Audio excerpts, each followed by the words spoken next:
Your mommy's dead and nobody loves you. Tyler slammed 5-year-old Mason against the lockers so hard the boy's head bounced off the metal with a sickening crack. Blood trickled from Mason's lip, but he did not scream. He had learned that screaming only made Tyler angrier. "Say it!" Tyler demanded, twisting Mason's arm behind his back. "Say nobody loves you." Mason pressed his bleeding lip together and whispered the words that had become his daily prayer for survival. "Nobody loves me." Tyler laughed and shoved him to the floor. "That's right, because it's true." That evening, Mason walked through the front door of his father's $20 million Boston mansion with blood dried on his chin and bruises blooming across his ribs. He passed 3 housekeepers, 1 butler, and 2 security guards. Not a single person looked at him. Not a single person asked what happened. His father was not home. His father was never home. Mason climbed the stairs alone, entered his bedroom alone, and cried himself to sleep alone. Until the day everything changed. Until the day she arrived. Before we continue this story, I invite you to subscribe to our channel and follow Mason's journey to the very end. Please comment below with the city you are watching from, so I can Mason Cole learned to count bruises the way other children learn to count sheep.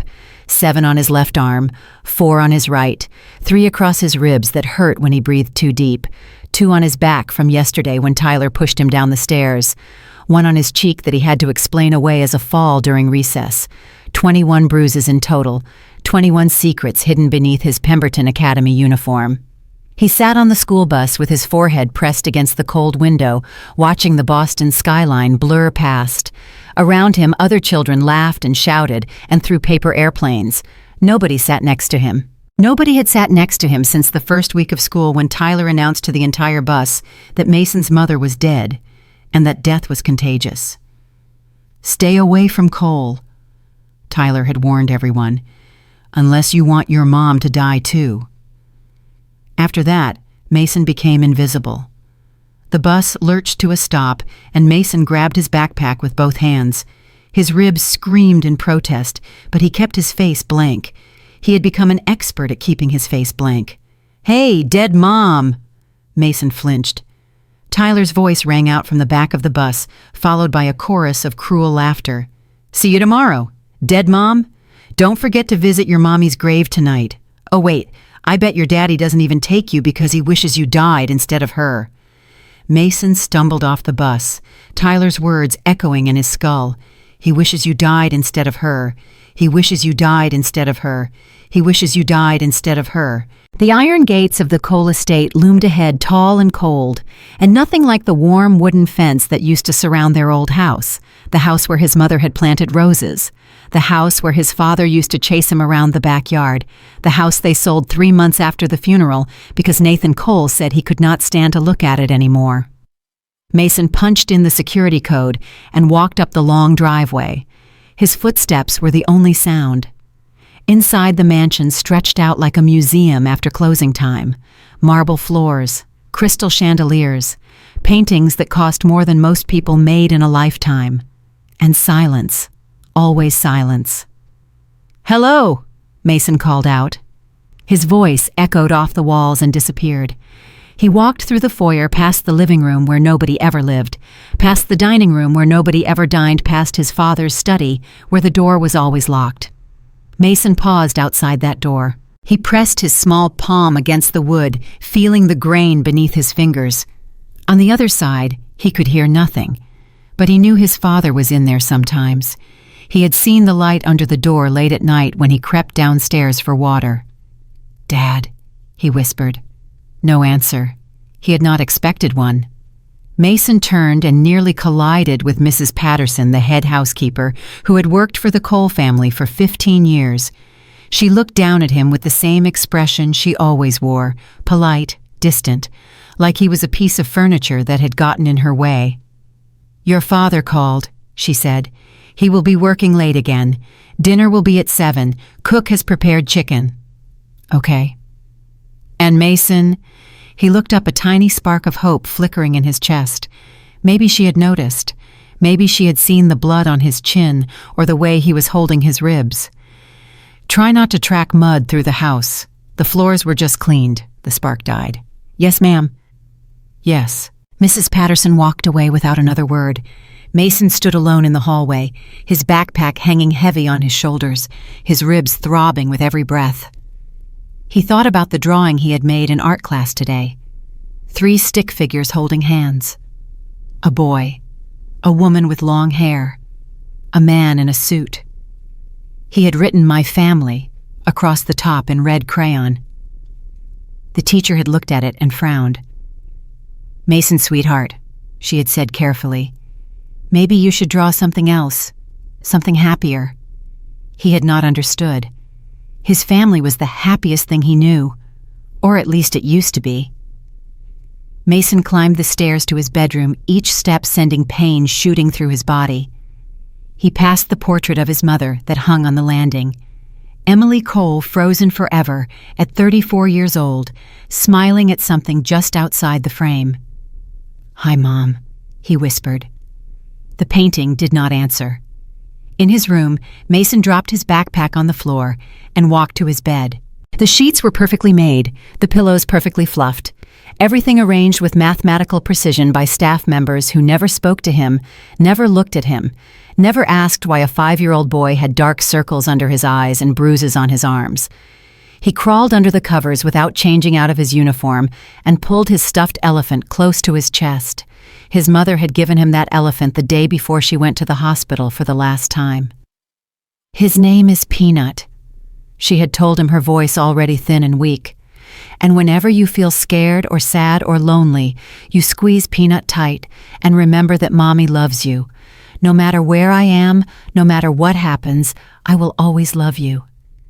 "Can you remember that for me, baby?" Mason had promised. He squeezed Peanut tight, now tears streaming down his face, and whispered into the elephant's worn gray ear, "I remember, Mommy, I remember." But remembering did not make the bruises hurt less. Remembering did not make his father come home. Remembering did not stop Tyler from hurting him every single day. Remembering just made everything worse.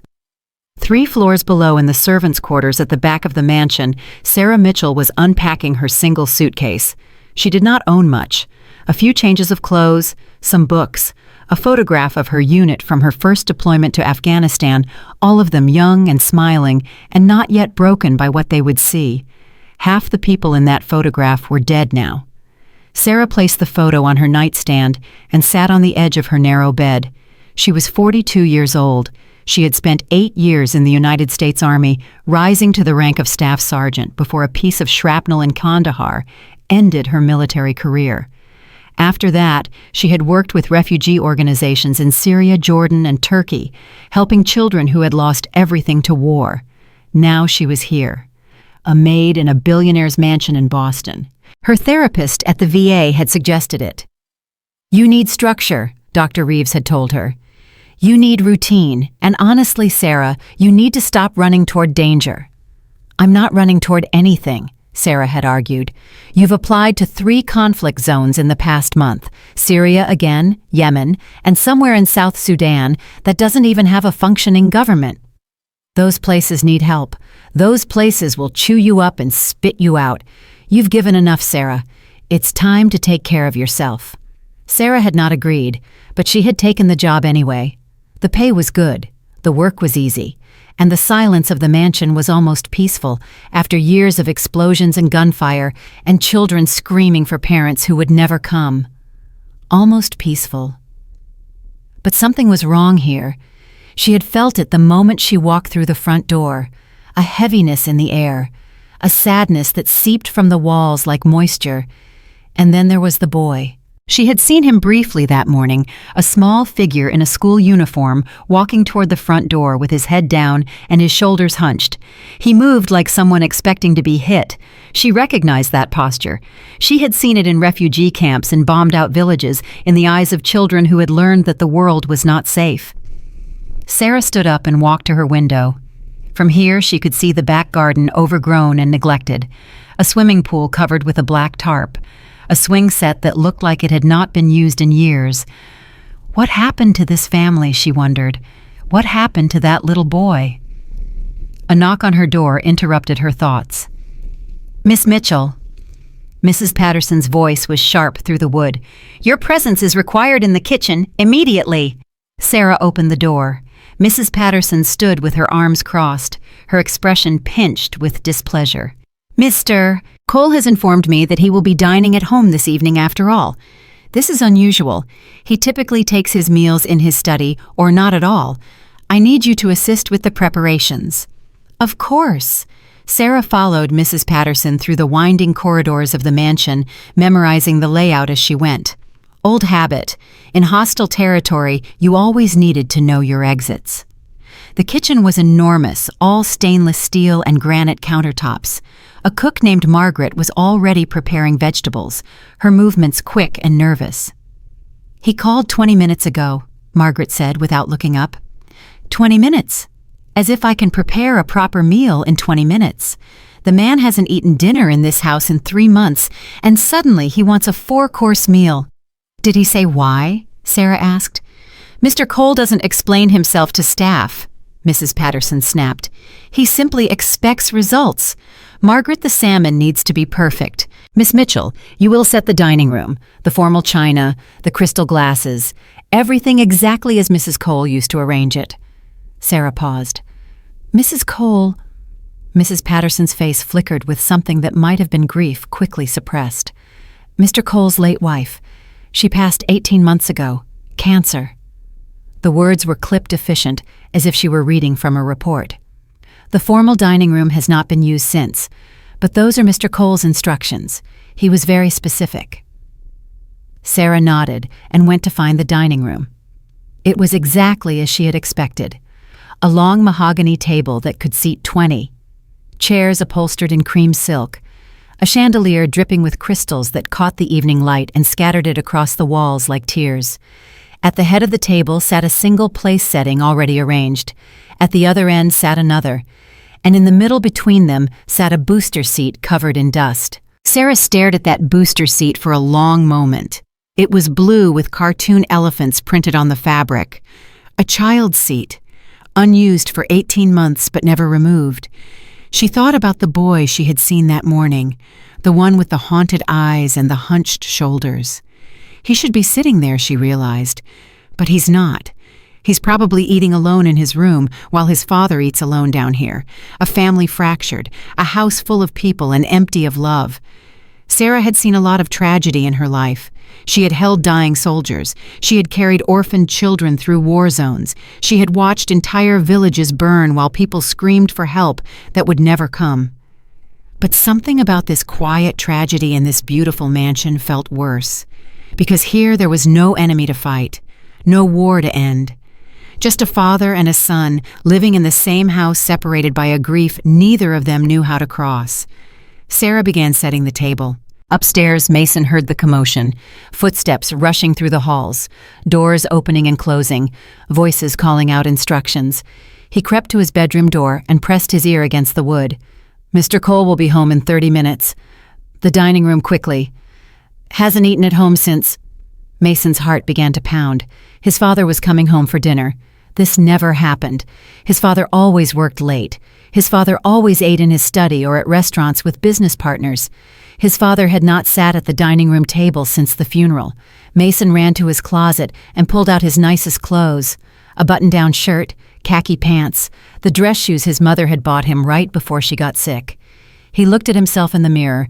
The bruise on his cheek was still visible, a purple shadow against his pale skin. He could not hide it. But maybe his father would not notice. His father never noticed anything anymore. Mason ran downstairs, his ribs screaming in protest, and skidded to a halt outside the dining room. The table was set, the candles were lit, and there at the head of the table sat a man Mason barely recognized. Nathan Cole had aged 10 years in the 18 months since Emily's death. His hair, once dark and thick, was now streaked with gray. His face, once animated and warm, had hardened into something cold and distant. He wore his suit like armor, his tie knotted perfectly, his posture rigid and controlled. He did not look up when Mason entered. "Sit down," he said. Mason walked to the other end of the table, his small feet echoing against the marble floor. The distance between him and his father seemed impossibly vast. 20 feet of polished wood and crystal glasses, and 18 months of silence. He climbed into his chair. Nathan still did not look up. A server appeared and placed plates in front of them. Salmon, vegetables, rice. The same meal Mason's mother used to make on special occasions. Mason picked up his fork. "Did you wash your hands?" Nathan asked. Mason flinched. "Yes, sir." "Good." They ate in silence. Mason watched his father over the rim of his water glass, searching for some sign of the man he used to know. The father who used to carry him on his shoulders. The father who used to read him bedtime stories in funny voices. The father who used to tell him every single night that he was loved. That father was gone. This stranger had taken his place. "How was school?" Nathan asked suddenly. Mason nearly choked on his salmon. "It was fine." "Fine." "Yes, sir." Nathan nodded and returned to his meal.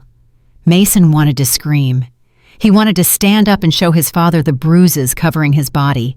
He wanted to tell him about Tyler and the names and the pushing and the punching and the daily humiliation of being invisible. But the words would not come, because deep down Mason knew his father would not care. Tyler was right. Nobody loved him. Not anymore. The dinner continued in silence until Mason could not bear it any longer. "Dad!" Nathan looked up. For a moment, just a moment, something flickered in his eyes. Something that looked almost like pain. "What is it?" Mason opened his mouth to speak, to confess, to beg for help. But then Nathan's phone buzzed. His father glanced down at the screen, and whatever had flickered in his eyes disappeared. "I have to take this," he said, pushing back from the table. "Finish your dinner." "But Dad?" "Finish your dinner, Mason." Nathan walked out of the dining room with the phone pressed to his ear, leaving Mason alone at the 20-foot table with his cold salmon and his colder heart. Mason did not cry. He had learned that crying did not help. In the kitchen, Sarah had watched the entire exchange through the serving window. She had seen the hope in the boy's eyes when his father asked about school. She had seen that hope die when Nathan walked away without a backward glance. She had also seen something Nathan had not. The bruise on Mason's cheek, the way he winced when he sat down, the careful, practiced way he held his body, protecting his ribs from further injury. That boy is being hurt, Sarah thought, and nobody in this house sees it. Her hands clenched at her sides. She had spent 20 years training for combat, preparing to protect and defend. She had faced insurgents and warlords and the worst humanity had to offer. But she had never faced anything like this. A child suffering in plain sight while an entire household looked the other way. Tomorrow, she decided. Tomorrow I will find out what is happening to that boy. Tomorrow came sooner than expected. Mason woke at 3 a.m. screaming. The nightmare was always the same. His mother in the hospital bed reaching for him. Her hand falling, her eyes closing. The steady beep of the heart monitor becoming a flat line. Then Tyler's face laughing. "Nobody loves you. Nobody loves you. Nobody loves you." Mason sat up in bed, his heart pounding his pajamas, soaked with sweat. Peanut the elephant had fallen to the floor. He reached down to grab it, and pain exploded through his ribs, so intense that he cried out. He needed ice. He needed medicine. He needed someone. But there was no one. Mason climbed out of bed and crept down the hallway toward the stairs. The house was dark and silent, the only light coming from the moon through the tall windows. His bare feet made no sound on the cold marble. He was halfway down the stairs when he heard it. Crying. Deep, broken sobs coming from his father's study. Mason froze. He had never heard his father cry. Not at the funeral, not in the hospital, not once in 18 months. He crept closer, his own pain forgotten, and pressed his ear against the study door. "Emily, I'm sorry. I'm so sorry. I don't know how to do this without you. I don't know how to look at him. He has your eyes, Emily. Every time I see him, I see you, and I can't. The sobs grew louder. Mason stepped back from the door, his small body trembling. His father did love him. His father was just broken. They were both broken. But knowing that did not make Mason feel better. It made everything worse, because if his father was broken too, then there was no one left to fix anything, no one left to save him. Mason turned and walked back to his room, the ice forgotten. He climbed into bed and pulled Peanut close. "I think we're on our own, Peanut," he whispered into the elephant's ear. "I think nobody's coming to help us." The next morning, Sarah noticed everything. She noticed the way Mason walked into the kitchen with his shoulders slumped and his eyes red. She noticed the fresh bruise on his wrist that had not been there the day before. She noticed the way he flinched when Cook reached past him to grab a pot. She noticed that nobody else noticed anything. "Good morning, Mason," she said. He looked up startled. "Good morning. How did you sleep?" The question was simple, but Mason stared at her like she had asked something impossible. Okay, I guess." "Just okay." He shrugged and looked away. Sarah poured a bowl of oatmeal and set it in front of him. It was warm. She had made it fresh with brown sugar and cinnamon, the way the kitchen staff told her Mrs. Cole used to make it. Mason stared at the bowl. His voice cracked. "This is how my mom made it." "I know," Sarah said gently. "Margaret told me." Mason picked up the spoon. His hand was trembling. He took one bite, and tears began streaming down his face. Sarah did not speak. She did not try to comfort him with empty words. She simply sat down across from him and waited. After a long moment, Mason whispered, "Why did you make it like this?" "Because I thought you might need something familiar, something that reminded you of being loved." Mason's tears fell faster. "Nobody talks about her anymore. Nobody says her name. It's like she never existed." "Her name was Emily," Sarah said quietly. "And she existed. She was your mother. And from everything I've heard, she loved you more than anything in the world." Mason dropped his spoon and covered his face with his hands. "I miss her so much. I miss her every day, and nobody cares, nobody sees. I'm all alone, and it hurts, and I don't know how to make it stop hurting." Sarah reached across the table and took his small hands in hers. "I see you, Mason," she said. "I see you." He looked up at her, his face streaked with tears. "Mason, I need to ask you something, and I need you to tell me the truth. Can you do that?" He nodded slowly. "The bruises on your arms, the one on your cheek, the way you're holding your ribs like they hurt." Sarah's voice was calm but serious. "Who did that to you?" Mason's face went pale. I fell." "Mason, I'm clumsy. I fall a lot." "Mason." Sarah squeezed his hands gently. "I spent 8 years in the army. I've seen a lot of injuries. I know the difference between someone who fell and someone who was hurt by another person. Please tell me the truth." The silence stretched between them. Then Mason broke. "There's a boy at school. His name is Tyler. He hits me. Every day. He pushes me and punches me and calls me names about my mom and tells me nobody loves me and I can't make him stop. I've tried to tell the teachers, but they don't believe me, and I tried to tell my dad, but he won't listen, and I don't know what to do anymore. I don't know what to do." The words poured out in a flood, 18 months of pain and loneliness spilling onto the kitchen table. Sarah's jaw tightened, but her voice remained gentle. "How long has this been happening?"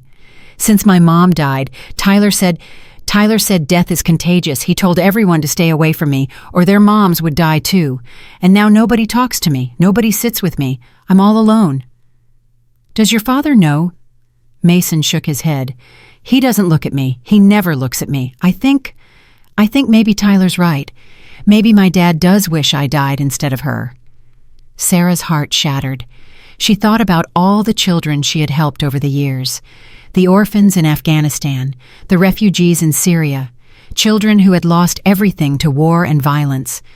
But this child sitting in a mansion worth millions of dollars, surrounded by staff and security and every material comfort imaginable, was just as lost, just as alone, maybe more. Because at least the children in the refugee camps had each other. Mason had no one. "Listen to me," Sarah said firmly. "What Tyler says is not true. None of it is true. You are not contagious. You did not cause your mother's death, and your father does not wish you had died instead. Do you understand?" Mason shook his head. "You don't know that." "Yes, I do, because I saw your father last night through the serving window. I saw the way he looked at you even if he couldn't hold it together. And Mason, do you know what I heard late last night?" Mason looked up. "I heard your father crying in his study, crying and saying your mother's name. Your father is not a man who stopped loving. He's a man who doesn't know how to love through grief. There's a difference." Mason absorbed this slowly. "But he won't help me. He won't even look at me." "Then I will help you," Sarah said, "if you'll let me." Mason's eyes widened. "How?" Sarah leaned forward. "I'm going to teach you how to defend yourself. Not how to fight, but how to protect yourself. How to stand tall. How to use your voice. How to stop being afraid." "But I'm little. Tyler's bigger than me." "Size doesn't matter. What matters is what's inside you. And Mason, I've seen soldiers twice Tyler's size back down from someone half their weight because that person knew how to stand their ground." Sarah squeezed his hands one more time. "You have strength inside you, real strength.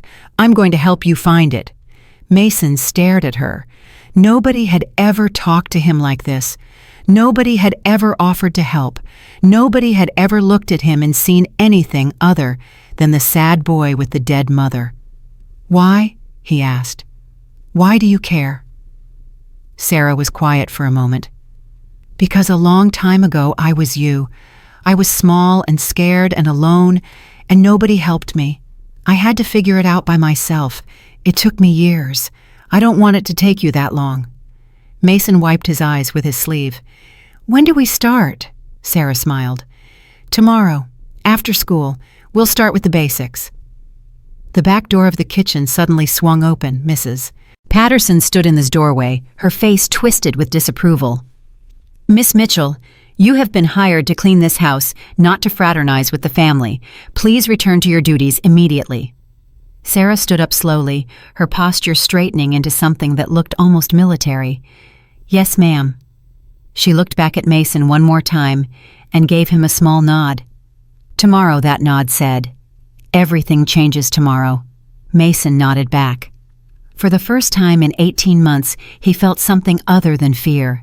He felt hope. But in the shadows of the hallway behind Mrs. Patterson, someone else had been listening. Someone who had heard every word. Nathan Cole stood frozen in the darkness, his coffee cup trembling in his hand. Tyler. Bruises. "Nobody looks at me." His son's words echoed through his skull like gunfire. His son was being beaten, every day, for 18 months. And Nathan had not noticed. He had not noticed because he had stopped looking. He had stopped seeing. He had retreated so far into his own grief that he had abandoned his child to face the world alone. Emily's voice whispered in his memory, "Promise me you'll take care of him. Promise me he'll know he's loved." Nathan's knees buckled. He caught himself against the wall, his chest heaving, his vision blurring with tears. He had broken his promise. He had failed his wife. He had failed his son. And now a stranger, a maid who had worked in his house for less than 48 hours, had done what he could not. She had seen Mason. She had listened to Mason. She had offered Mason the help that Nathan should have been giving all along. Nathan set his coffee cup on a side table and walked down the hallway toward his study. He had phone calls to make, a school to contact, a bully to deal with, and a son to save. But as he reached for his study door, he stopped. He was not ready yet. He did not know how to face Mason. He did not know what to say. He did not know how to be a father again after spending 18 months being barely human. He needed to watch. He needed to learn. And maybe, just maybe, the woman with the steady brown eyes and the military bearing could teach him something too.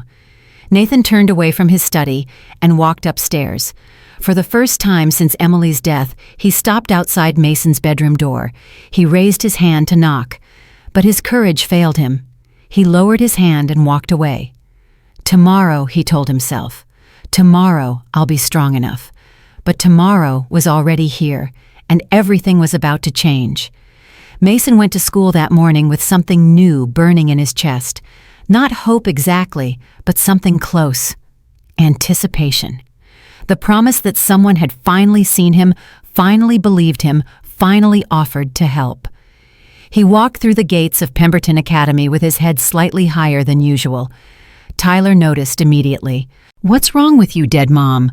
Tyler blocked his path near the lockers, his two constant companions flanking him like soldiers. "You look weird. You actually smiling." Mason did not answer. "I asked you a question, freak." Tyler shoved him hard against the lockers.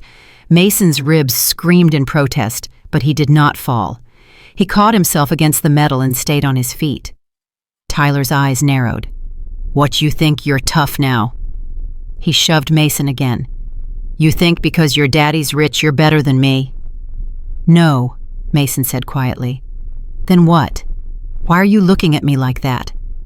Mason did not know what he was feeling. It was not courage. He was still terrified. Tyler could still hurt him. Tyler would probably hurt him right now, but something had shifted inside him.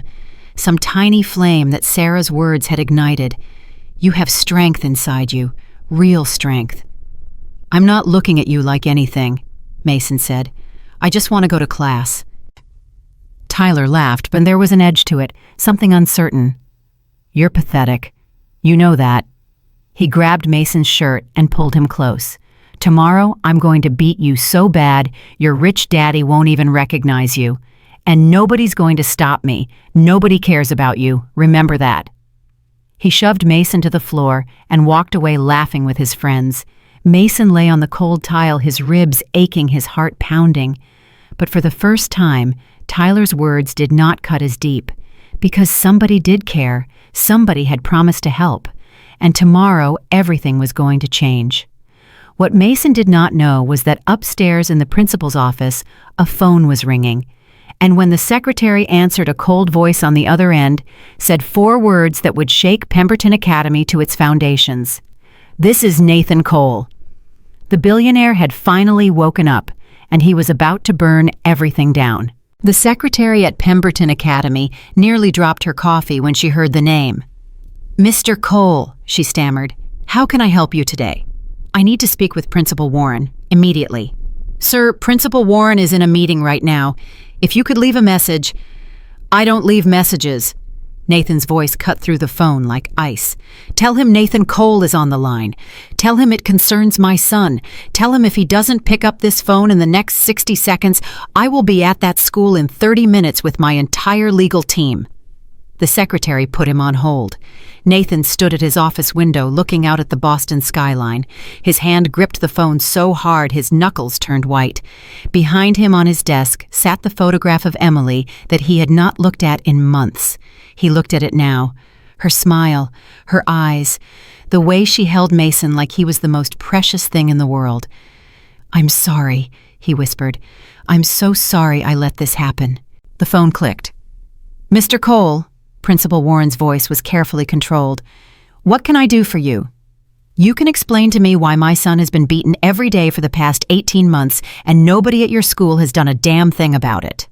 Silence. "Mr. Cole, I'm not sure what you're referring to. Mason is a wonderful student. His grades are excellent. We've had no reports of any—" "No reports?"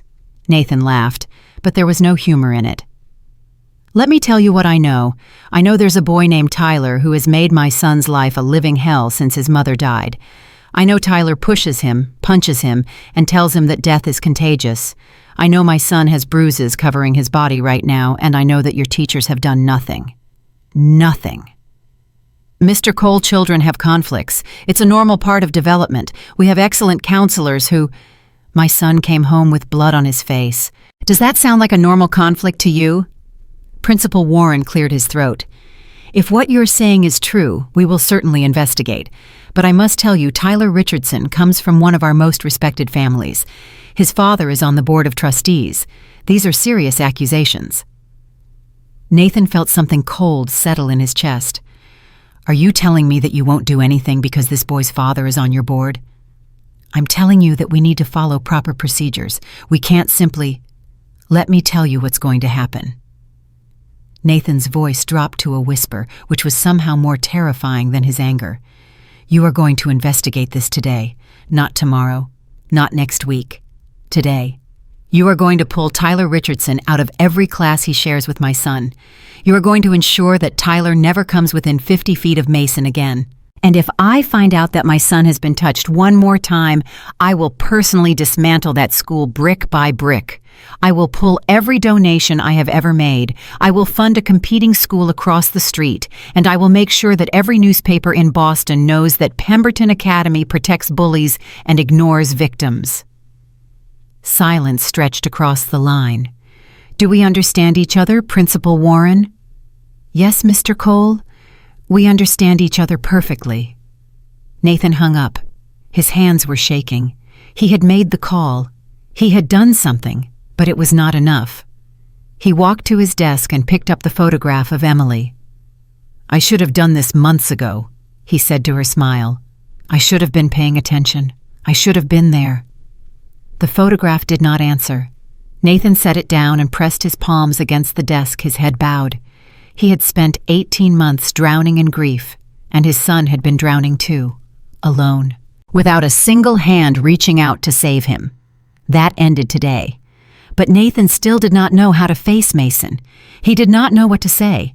He did not know how to be a father again after spending so long being nothing at all. He thought about the woman in the kitchen, Sarah. The way she had looked at Mason with such steady compassion, the way she had listened, the way she had offered help without hesitation. Maybe she could teach him too. Maybe he could learn by watching. Nathan picked up his phone and dialed his assistant.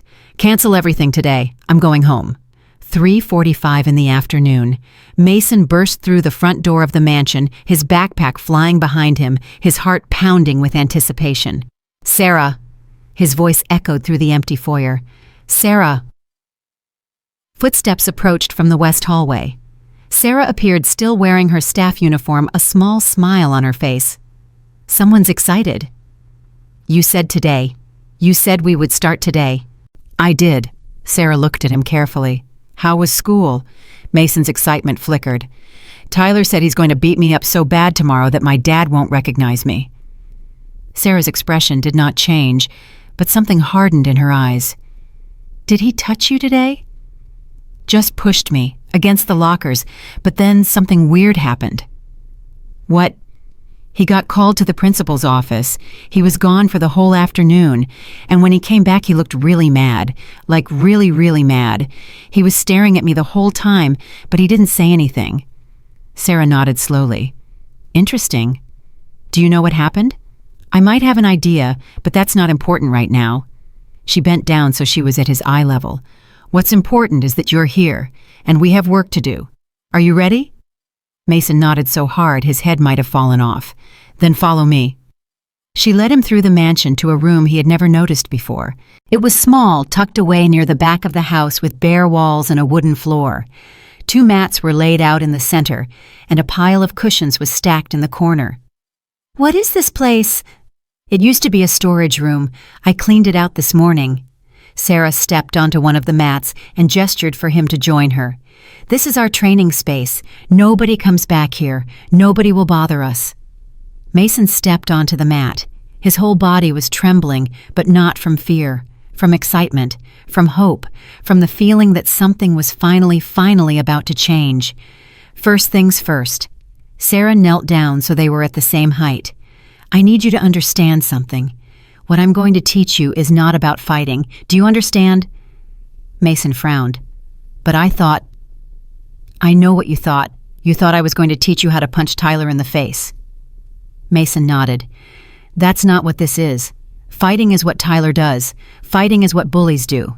What I'm going to teach you is different. I'm going to teach you how to protect yourself without becoming like him. I'm going to teach you how to stand your ground, how to use your voice, how to be so strong on the inside that nobody can break you on the outside. Mason considered this. But what if he hits me? Then I'll teach you how to block, how to get away, how to find help. But the goal is never to hurt someone else.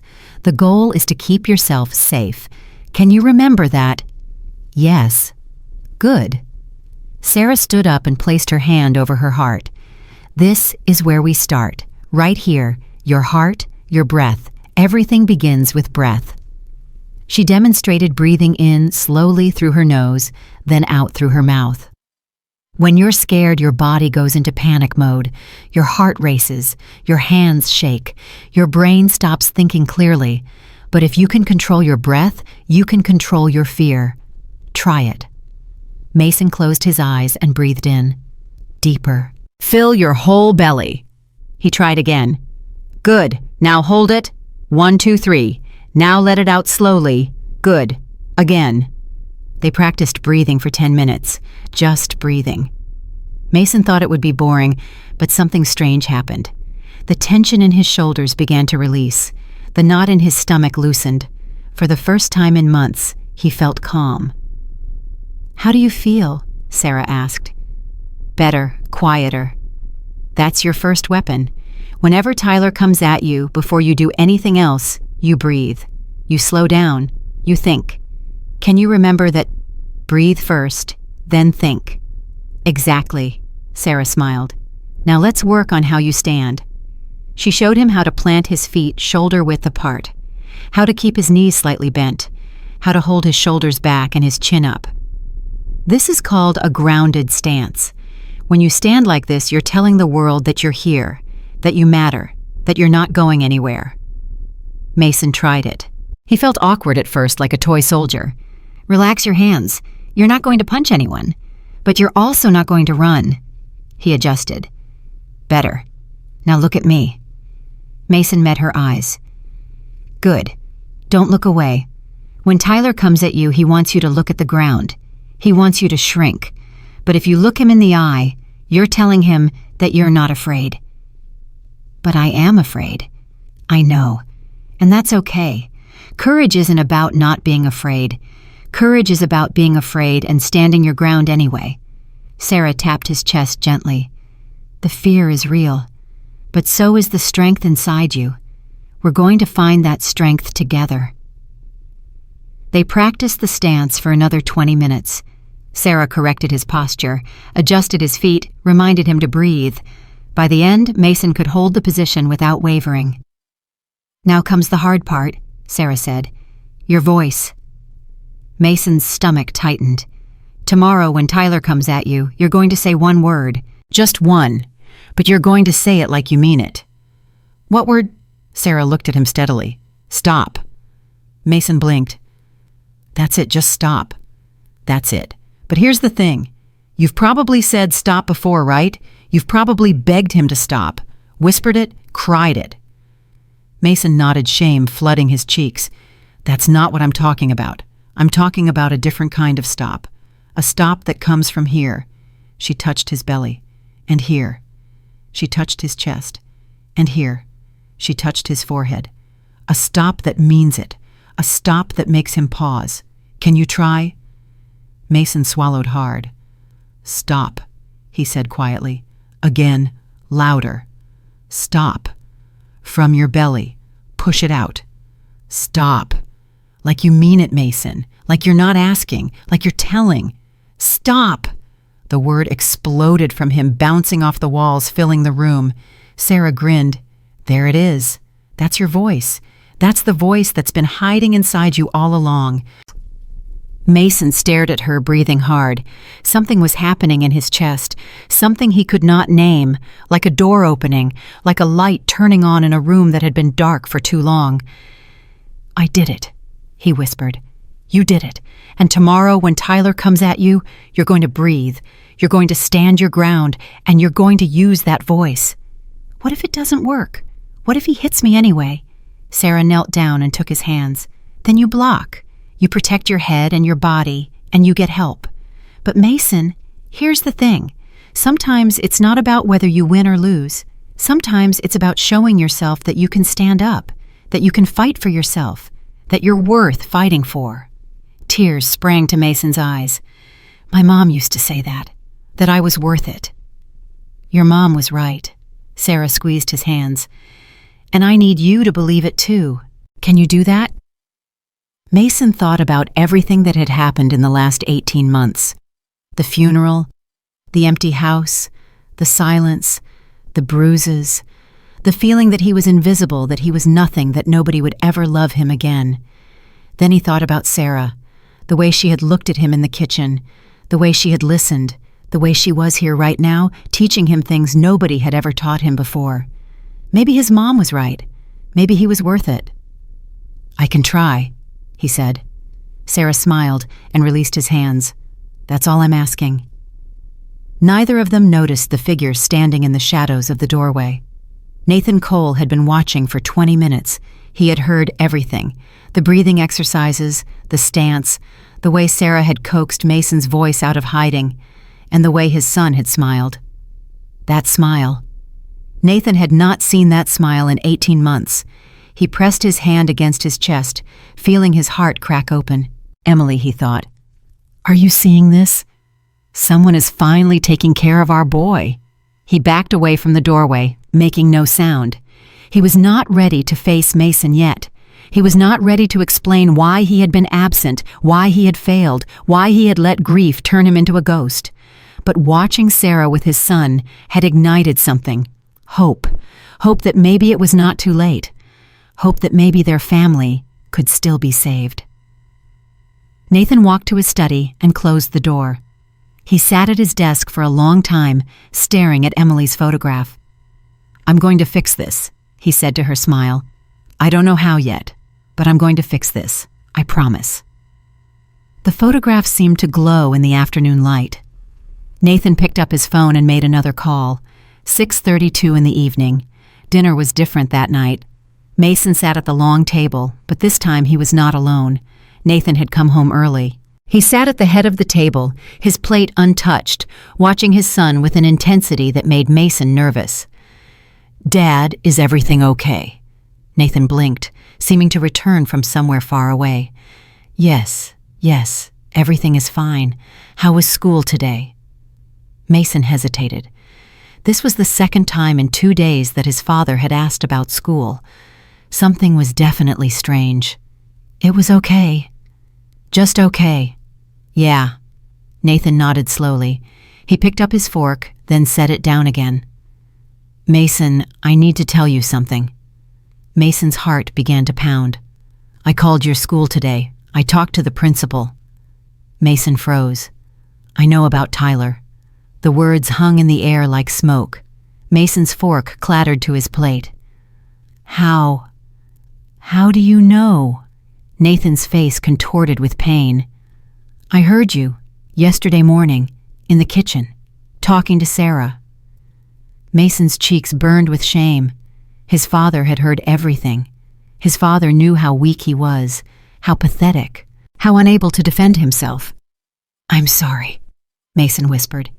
Nathan stood up so fast his chair scraped against the floor. "No." He walked around the table and knelt beside his son's chair. "No, Mason, don't you dare apologize. You have nothing to be sorry for, nothing." Mason stared at his father's face, so close now, closer than it had been in months. "But I couldn't stop him. I couldn't—" "You're 5 years old." Nathan's voice cracked. "You shouldn't have to stop anyone. That's my job. That's been my job all along, and I failed you." Tears began streaming down Mason's face. "I called the school," Nathan continued. "I told them that if Tyler touches you again, there will be consequences. Serious consequences. They're going to keep him away from you." "But Dad, that won't stop him. He'll just wait until nobody's looking." "Then I'll hire someone to watch you. I'll pull you out of that school. I'll do whatever it takes." Nathan grabbed his son's hands. "Mason, look at me." Mason looked. "I'm sorry. I'm so sorry I wasn't there. I'm sorry I disappeared. I'm sorry I let you face this alone." Nathan's tears were falling now, too. "Your mom made me promise to take care of you, and I broke that promise. But I'm not going to break it anymore. Do you understand?" Mason nodded, unable to speak. Nathan pulled him into a hug so tight that Mason could barely breathe. But he did not care. He had forgotten what his father's arms felt like. He had forgotten the smell of his cologne. He had forgotten what it was like to be held by someone who loved him.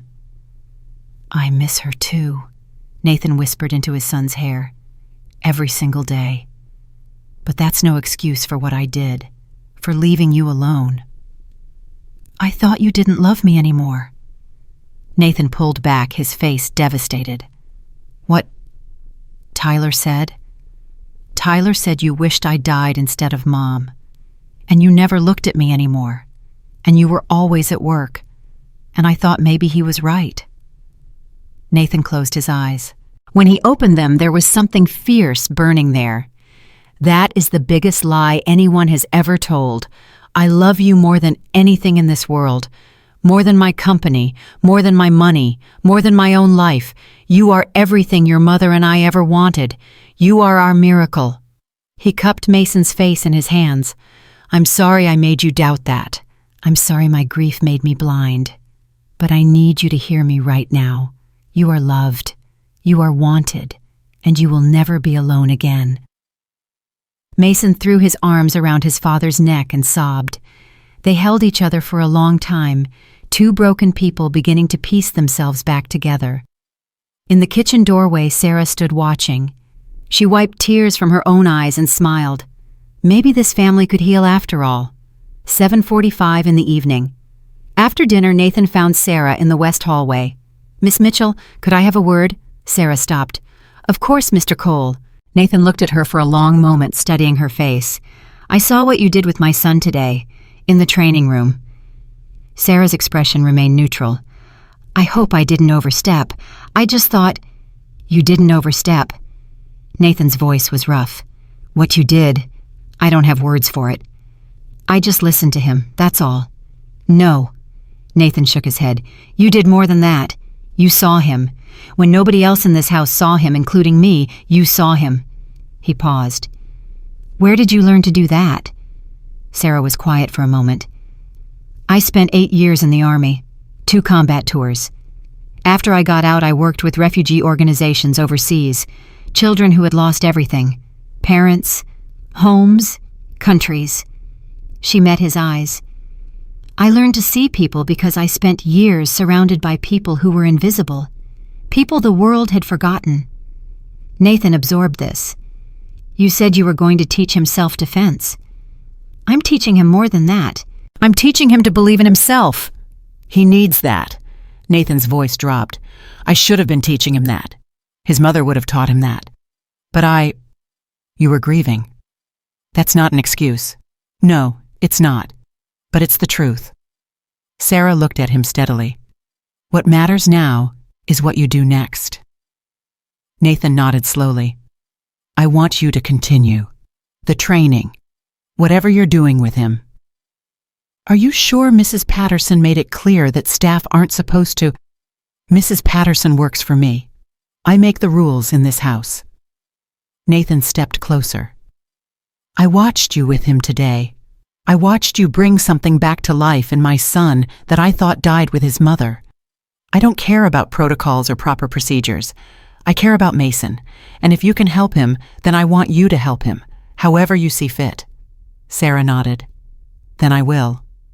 And Sarah," she looked at him, "thank you for caring when I couldn't." Something passed between them. Not romance, not attraction, something simpler. An understanding between two people who had both seen darkness and were both trying to find their way back to light. "He's a good kid," Sarah said. "He just needs someone to believe in him." "Then believe in him. I give you my full permission." Nathan turned and walked away. Sarah stood alone in the hallway, thinking about the strange turn her life had taken. She had come here to clean a house. Instead, she was saving a family. 8:17 in the morning, the next day. Mason stood at the gates of Pemberton Academy, his heart pounding. Today was different. Today he had armor, not physical armor. Something better. He had his breath, his stance, his voice, and buried deep in his chest the memory of his father's arms around him, the words echoing, "You are loved, you are wanted, you will never be alone again." He walked through the gates. Tyler was waiting by the lockers just like always. But today there were no friends flanking him. Today he was alone. And when Mason got closer, he saw something he had never seen before. Fear. Tyler was afraid. "You told your daddy on me," Tyler hissed. "You little snitch. My dad got called into the principal's office. I got suspended for a week. Do you know how much trouble I'm in?" Mason felt the old fear rising in his chest. "Breathe." He breathed in slowly, out slowly. "What's the matter, cat? Got your tongue?" Tyler stepped closer. "You think just because your daddy's rich you can get away with this? You think I'm scared of you?" Mason planted his feet shoulder-width apart, knees slightly bent, shoulders back, chin up. He looked Tyler directly in the eye. "Stop!" Tyler blinked. "What did you say to me?" "I said stop." Mason's voice was stronger now, coming from his belly, from his chest, from somewhere deep inside that he had never known existed.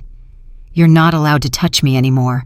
You're not allowed to call me names. If you do, I'll tell someone, and this time they'll listen." Tyler's face twisted with rage. "You think you're so tough now? You think one little call from Daddy makes you a man?" He shoved Mason hard. Mason stumbled but did not fall. He caught himself. He kept his stance. He kept breathing. "I'm not fighting you," Mason said, "but I'm not running either. You can push me down 100 times. I'll get back up 101 because I'm worth it. My mom said so. My dad said so. And I'm starting to believe them." Tyler's fist rose. Mason did not flinch. He raised his arms to protect his head, just like Sarah had taught him. But the punch never came. "Tyler Richardson." A teacher was running toward them, her heels clicking frantically on the floor. "Get away from that boy right now. You were given strict instructions. You are not to come within 50 feet of Mason Cole." Tyler's face went pale. "I wasn't doing anything. He started it. I don't want to hear it. Principal Warren's office. Now." Tyler shot Mason a look of pure hatred. "This isn't over," he mouthed. Then he was gone, dragged away by the teacher. Mason stood alone in the hallway trembling. But he was not trembling from fear. He was trembling from victory. He had done it. He had stood his ground. He had used his voice. And for the first time in 18 months, Tyler had been the one who walked away. Mason reached into his pocket and touched the small photograph he had brought with him, his mother, smiling, holding him as a baby. "I did it, Mom," he whispered. "I did it." Somewhere he was certain Emily Cole was smiling too, but Mason did not know what was waiting for him when he got home. He did not know that Tyler's father, one of the most powerful men on the school board, was already making phone calls. He did not know that Nathan Cole was about to face the biggest business challenge of his life. And he did not know that Sarah Mitchell was hiding a secret that could destroy everything they had built together. 3:27 in the afternoon. The phone call came while Nathan was reviewing quarterly reports in his study. His assistant's voice trembled through the intercom. "Mr. Cole, there's a Richard Richardson on line 1. He says it's urgent." Nathan's jaw tightened. Richardson, Tyler's father, the man who sat on Pemberton Academy's board of trustees and owned half the commercial real estate in downtown Boston. "Put him through." A click, then a voice like gravel wrapped in silk. "Nathan, it's been a while." "Richard, what can I do for you?" "You can start by explaining why my son came home yesterday in tears, suspended, humiliated, because of some phone call you made to that spineless principal." Nathan leaned back in his chair. "Your son has been physically assaulting mine for 18 months. I'd say a suspension is the least of what he deserves." "Assault?" Richardson laughed, but there was no warmth in it. "Boys' roughhouse. It's natural. It builds character. Maybe if your son wasn't such a soft little—" "Choose your next words very carefully, Richard." Silence stretched across the line. "Are you threatening me, Nathan?" "I'm informing you. If Tyler touches Mason again, I won't be making phone calls. I'll be filing charges." Richardson's voice dropped to a whisper. "You have no idea who you're dealing with. I've been in this city for 40 years. I have relationships you can't even imagine. And I don't take kindly to people who humiliate my family. Neither do I. That's why we're having this conversation. This isn't over. On that, we agree." The line went dead. Nathan stared at the phone for a long moment. He had made an enemy today, a powerful one. Richardson had connections everywhere, tentacles that reached into City Hall, the business community, and half the boards in Boston. But Nathan didn't care. For the first time in 18 months, he was fighting for something that mattered. His son, 4:15 in the afternoon. Mason burst through the front door, his face glowing. "Sarah, Sarah." She appeared from the west hallway, a question in her eyes. "I did it." Mason was bouncing on his feet. "Tyler came at me, and I did everything you taught me. I breathed. I stood my ground. I said stop. And then a teacher came and took him away, and he's suspended for a whole week." Sarah's face broke into a wide smile. "I knew you could do it. It was amazing. I wasn't even that scared. Well, I was a little scared, but I kept breathing like you said, and I looked him right in the eye, and my voice came out strong, really strong." Sarah knelt down and put her hands on his shoulders. "I'm so proud of you, Mason. You know what you did today? You proved to yourself that you're stronger than you think. That's the most important lesson of all." Mason's smile faltered slightly, but he said it's not over. "He looked at me when the teacher was taking him away, and he said this isn't over." Sarah's expression remained calm. "He's right. It probably isn't. Bullies don't give up easily, but neither do we. And now you know what you're capable of. Will you keep training me? Every day, until you don't need me anymore?" Mason threw his arms around her. "Thank you, Sarah. Thank you for everything." She held him tight, and for a moment she let herself remember the children she had held in refugee camps. The ones who had lost everything, the ones she had tried so hard to save. Some of them she couldn't save. But this one she could. This one she would. 5:43 in the afternoon. Mrs. Patterson found Sarah in the laundry room. "Miss Mitchell, a word." Sarah set down the towel she was folding. "Yes, ma'am." The older woman's face was pinched with disapproval. "I've been informed that you've been spending considerable time with Master Mason. Training him, I'm told. Mr. Cole gave me permission. I'm aware of what Mr. Cole said, but I feel it's my duty to remind you of your position in this household." Sarah remained silent. "You are staff Miss Mitchell. Hired help. You are not a member of this family, no matter how much time you spend with the boy." Mrs. Patterson stepped closer. "I've seen your type before. Women who ingratiate themselves with wealthy families, hoping to improve their station. It never ends well." Sarah's voice was steady. "I'm not trying to improve my station. I'm trying to help a child who needed help. That's not your job. Your job is to clean, to maintain, to be invisible." Mrs. Patterson's eyes narrowed. "I've also been doing some research on you, Miss Mitchell. You were in the Army, honorable discharge after an injury in Afghanistan. But there are gaps in your record, periods of time that don't quite add up." Sarah's heart rate increased, but her face showed nothing. "I worked overseas, with refugee organizations." "So you say. But I find it curious that a woman with your background would take a job as a maid in Boston. Don't you think that's curious?" "I needed work. This job was available." Mrs. Patterson smiled thinly. "I'm watching you, Miss Mitchell, and if I find anything at all that suggests you're not what you claim to be, I will make sure Mr. Cole knows about it." She turned and walked away. Sarah stood alone in the laundry room, her hands trembling slightly. Mrs. Patterson was right about one thing. There were gaps in her record, and if anyone dug deep enough, they would find things that could destroy everything. 7:12 in the evening, dinner was almost normal. Nathan sat at one end of the table. Mason sat at the other. They ate and talked and even laughed once or twice. It was fragile, awkward, like two strangers learning to be a family again. But it was something. "Dad," Mason asked between bites of pasta. "Yeah, buddy. Are you going to be home more now?" Nathan set down his fork. "I'm going to try. I can't promise every day, but I'm going to try." "Okay." Mason was quiet for a moment. "Dad." "Yeah." "Why didn't you look at me before? After Mom died, you always looked away." The question hit Nathan like a physical blow. He pushed back from the table and walked to his son's chair. He knelt down so they were at eye level. "Because looking at you hurt," he said honestly. "You have your mother's eyes. Every time I saw them, I saw her, and I wasn't strong enough to handle that."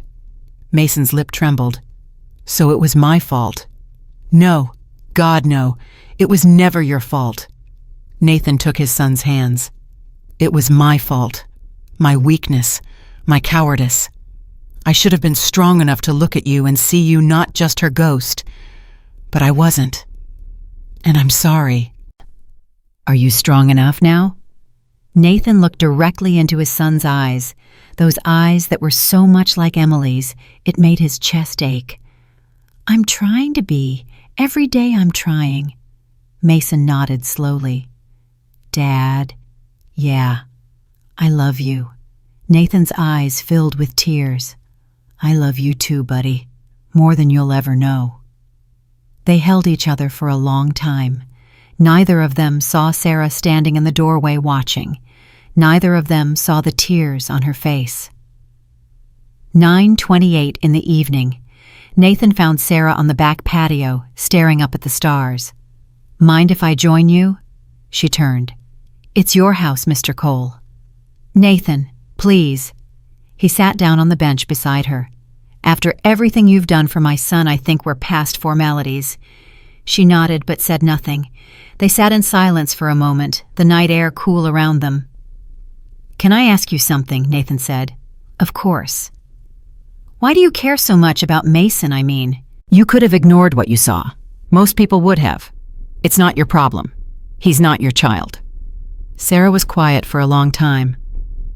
I had a sister, she finally said. Rachel.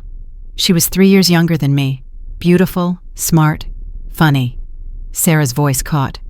When we were kids, she got bullied too. Badly. And I was too young to understand. Too young to help. I watched it break her piece by piece, and I didn't know how to stop it. Nathan waited. She killed herself when she was 16, left a note that said she couldn't take feeling invisible anymore. I'm so sorry. After that, I joined the army. I needed structure, purpose. I needed to feel like I was protecting people because I couldn't protect her. Sarah wiped her eyes. When I saw Mason that first day, I saw Rachel. That same look, that same pain, and I promised myself I wouldn't let it happen again. Nathan absorbed this. Is that why you work with refugee children overseas? Partly. Every child I helped was Rachel. Every child I saved was a chance to make up for the one I couldn't. Sarah laughed bitterly. It's probably not healthy. My therapist says I have a savior complex. Maybe. Or maybe you're just someone who cares more than most. Sarah turned to look at him. Your son is going to be okay, Nathan. I really believe that. He's stronger than he knows. And now he has you fighting for him, too. Because of you. I didn't even know he needed fighting for until you showed up. You would have figured it out eventually. Would I? I'm not so sure. Nathan looked up at the stars. Emily would have known. She always knew what Mason needed. I was just the dad who came home from work and played catch before dinner. She was the one who saw everything. And now I'm learning to see. It's hard, like learning a new language. He paused. But I'm trying. Sarah nodded. They sat in comfortable silence, two broken people finding something like peace. 6:17 in the morning. 3 days later. The first sign that something was wrong came with the newspaper. Nathan picked it up from the front porch and froze. Coal Industries faces investor revolt. The headline screamed across the front page of the Boston Globe. Below it, a photograph of Nathan looking grim with Richardson standing smugly in the background. Nathan's hands shook as he read the article. Sources close to the company report that several major investors are questioning Nathan Cole's leadership following his recent erratic behavior and neglect of business responsibilities. Richard Richardson, prominent businessman and Coal Industries board member, expressed concern about the company's direction. Board member. Richardson was on his company's board. Nathan had forgotten. He had been so absent, so disconnected from everything, that he had forgotten who sat on his own board of directors. And now Richardson was making his move. Nathan threw the newspaper aside and grabbed his phone. Get me the head of investor relations, now. 8:45 in the morning. The emergency board meeting was brutal. Nathan sat at the head of the table while 12 faces stared at him with varying degrees of concern, suspicion, and outright hostility. Richardson sat directly across from him, a small smile playing at his lips. Gentlemen, Nathan began, I understand there have been concerns about my recent focus. Focus, Richardson interrupted. You've missed 3 board meetings in the last 2 weeks. You've delegated critical decisions to subordinates, and from what I understand, you've been spending your time on personal matters rather than company business. My son needed me. Your son? Yes. Richardson leaned forward. We've all heard about the incident at Pemberton Academy. It's quite the talk around town. Nathan Cole threatening a school principal, terrorizing other families. I was protecting my child from a bully. Is that what you call it? Richardson's smile widened. Because from where I sit, it looks like a man having a breakdown. A man who can't handle his personal life without it spilling over into his professional responsibilities. Nathan's jaw clenched. I built this company from nothing. I grew it into a $3 billion enterprise. And I did it while grieving the loss of my wife. If that's what you call a breakdown, I'd hate to see what you consider success. Past performance isn't the issue here. Current performance is. Richardson gestured around the table. We have a fiduciary duty to our shareholders.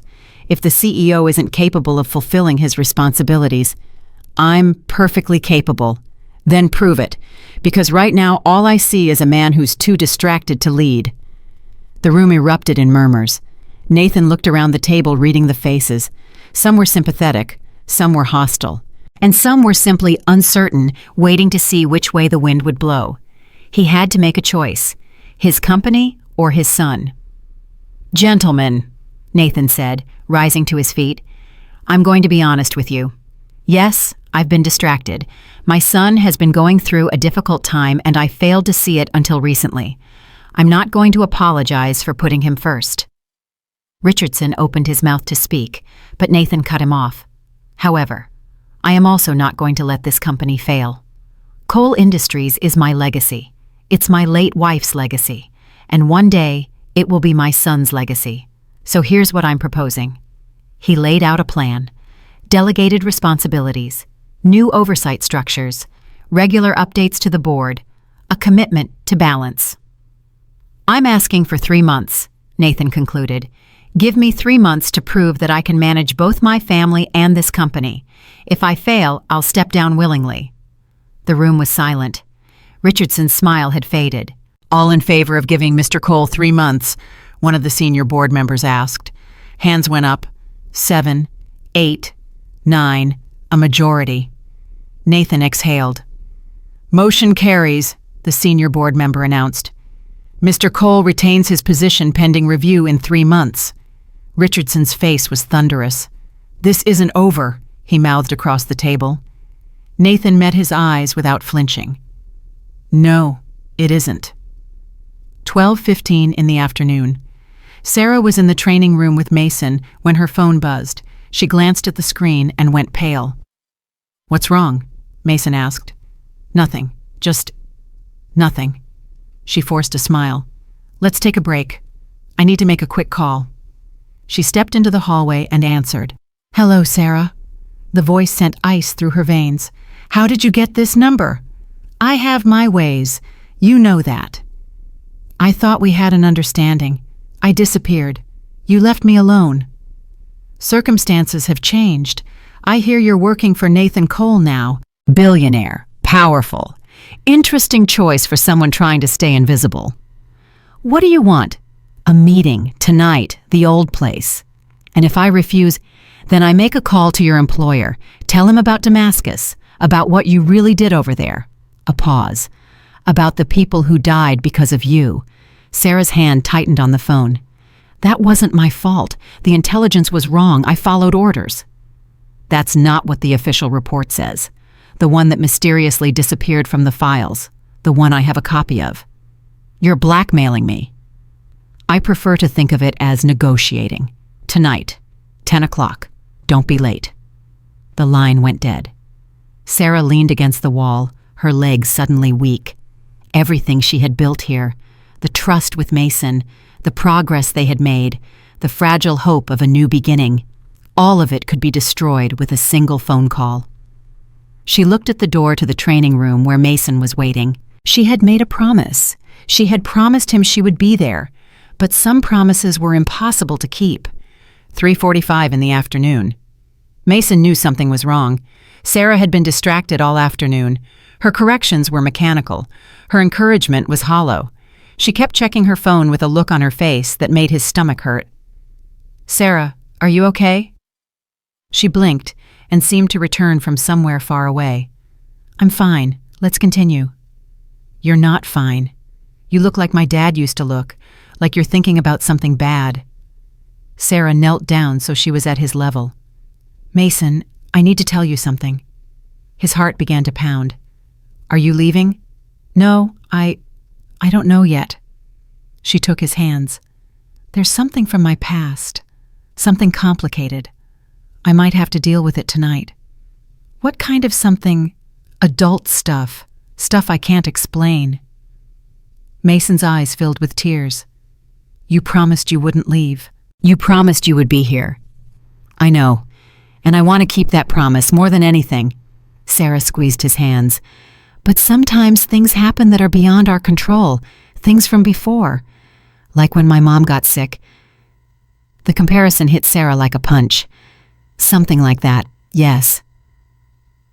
Mason was quiet for a moment. Then he said something that surprised her. "My mom told me something before she died. She said that sometimes people have to go away, but that doesn't mean they stop loving you. She said love doesn't need a body to live in. It lives in your heart forever." Sarah's eyes filled with tears. "Your mom was very wise. If you have to go away, will you still love me?" "Oh, Mason." Sarah pulled him into a hug. "I will love you no matter where I am, no matter what happens. I promise you that." They held each other in the training room, both of them crying, both of them afraid. Neither of them knew that Nathan was standing just outside the door, and he had heard everything. 8:32 in the evening. Nathan was waiting when Sarah came downstairs. "We need to talk." Sarah stopped on the bottom step. "Mr. Cole?" "I heard you. With Mason. Something about your past. Something you might have to deal with tonight." Nathan's voice was calm but firm. "I need to know what's going on." Sarah was silent. "You've done more for my son than I could ever repay. You've given him back his confidence, his hope, his smile." Nathan stepped closer. "But if there's something that could affect him, I need to know." Sarah looked at this man who had been so broken, who was trying so hard to put himself back together. He deserved the truth. "When I was in the Army," she began slowly, "I was part of a special operations unit. We did things that weren't in any official report, things that went wrong sometimes." Nathan waited. "There was a mission in Damascus. Intelligence said there was a terrorist cell hiding in a residential building. We went in." Sarah's voice caught. "The intelligence was wrong. There were no terrorists, just families, children." "What happened? People died, civilians, because of bad information that I helped gather." Sarah's hands were shaking. "The operation was classified, buried, but someone has proof, someone who wants something from me." "What do they want?" "I don't know yet. I'm meeting them tonight to find out." Nathan's jaw tightened. "You're not going alone." "I have to. If they see anyone else—" "I don't care. You're not going alone." Nathan pulled out his phone. "I'm calling my security team." "Nathan, please." Sarah grabbed his arm. "If this goes wrong, it could blow back on you, on Mason. I can't let that happen. And I can't let you walk into danger alone, not after everything you've done for us." Nathan met her eyes. "We're in this together now, whether you like it or not." Sarah stared at him. Nobody had stood up for her like this in years. "Okay," she whispered. "Together." 10:07 in the evening. The warehouse was dark when they arrived. Nathan's security team spread out around the perimeter while Sarah walked in alone. That was the deal. The man had to believe she came by herself. He was waiting in the center of the empty space. Sarah recognized him immediately. Commander James Walker, her former superior officer, the man who had given the order in Damascus. "Sarah, you look good. Civilian life suits you." "What do you want, James?" Walker smiled. "Straight to business. I always liked that about you." "I don't have time for games. Tell me what you want." Walker began to pace slowly. I've been watching you, this new life you've built, playing nanny to some rich kid. It's almost sweet." He stopped. "But it's not enough. Not for what you know." "I don't know anything." "You know about Damascus. You know that the intelligence wasn't wrong. It was fabricated." Walker's smile faded. "You know that I gave the order knowing there were civilians in that building." Sarah's blood ran cold. "Why would you do that?" "Because someone paid me to. Someone who wanted certain people in that building dead. And now that same someone is getting nervous that loose ends might start talking. I haven't said anything in 5 years." "But you could. You're the only witness still alive." Walker pulled something from his pocket. A photograph. "Your sister Rachel. Beautiful girl. Such a tragedy what happened to her." Sarah's heart stopped. "What does Rachel have to do with this?" "Nothing. Yet." Walker tucked the photograph away. "But you have a new family now, don't you, that little boy, Mason Cole. He looks at you like you're his whole world." Don't you dare. I'm not going to hurt anyone, as long as you cooperate." Walker stepped closer. "There's going to be a congressional investigation into certain operations overseas. You're going to testify, and you're going to say exactly what I tell you to say." "And if I refuse? Then bad things happen, not to you, to the people you love." Sarah's hands clenched into fists. She thought about Mason, his trusting eyes, his brave little heart. She thought about Rachel, the note she left behind. She thought about all the children she couldn't save. "I need time," she said, "to think. You have 24 hours. After that, I make a call." Walker began walking toward the exit. "It's been nice catching up, Sarah. Let's not make this difficult." He disappeared into the darkness. Sarah stood alone, her whole body shaking. Behind her, Nathan emerged from the shadows where he had been listening. "I heard everything," he said. Sarah turned to him, tears streaming down her face. "I don't know what to do. If I testify, innocent people could go to prison. If I don't, Mason could be in danger." Nathan's expression was hard as stone. "Nobody threatens my family." "But I'm not your—" "Yes, you are." Nathan took her shoulders. "You became part of this family the moment you decided to help my son, and we protect our own. Hal Walker has connections everywhere. He's dangerous." Nathan's eyes glinted with something fierce. "So am I." He pulled out his phone and made a call. "It's Nathan Cole. I need everything you can find on Commander James Walker. Military record, financial records, every secret he's ever tried to hide." He paused. "And I need it by morning." He hung up and looked at Sarah. "We're going to fight this, together, and we're going to win." Sarah wanted to believe him, but deep down, she knew that some fights had no winners, only survivors. 5:23 in the morning. Nathan had not slept. He sat in his study surrounded by files and documents that his investigators had delivered 2 hours earlier. Coffee cups littered his desk. His eyes burned from staring at screens and papers, but he kept reading. Commander James Walker, decorated officer, multiple commendations, a career that looked spotless on the surface. But beneath that surface was something else entirely. Nathan picked up his phone and called his lead investigator. "Tell me you found something." "More than something, sir. Walker has a second account in the Cayman Islands, deposits totaling over $3 million over the past 6 years, all from shell companies that trace back to one source." "Who?" "A defense contractor called Meridian Global. They've been under federal investigation for the past 18 months, suspected of bribing military officials to overlook civilian casualties in overseas operations." Nathan's grip tightened on the phone. "So Walker was paid to give that order in Damascus." "It looks that way. And there's more. Walker isn't working alone. He has a handler, someone high up in Meridian, who's been feeding him instructions." "Who?" "We're still working on that, but sir, there's something else you should know." "What?" "Walker made a call last night, after his meeting with Miss Mitchell, to Richard Richardson." Nathan went cold. "Richardson? What does he have to do with this?" "Meridian Global is a subsidiary of Richardson Holdings. Richard Richardson owns 40% of the company." The room seemed to tilt. Richardson, the man whose son had been bullying Mason.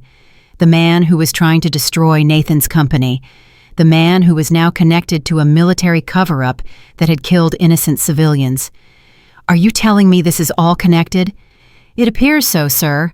Richardson has been watching you for months. When his son got suspended and you threatened the school, he saw an opportunity. He's using Walker to neutralize Sarah because she's the only witness who can connect him to Damascus. Nathan set down the phone. Everything made sense now. This wasn't just about Tyler and Mason. This wasn't just about board meetings and investor revolts. This was about power, control, and a man who would do anything to protect his secrets. Nathan stood up and walked to the window. The sun was just starting to rise over Boston. "Richardson," he whispered, "you made a mistake. You came after my family." 6:45 in the morning. Sarah found Mason in the training room already practicing his stances.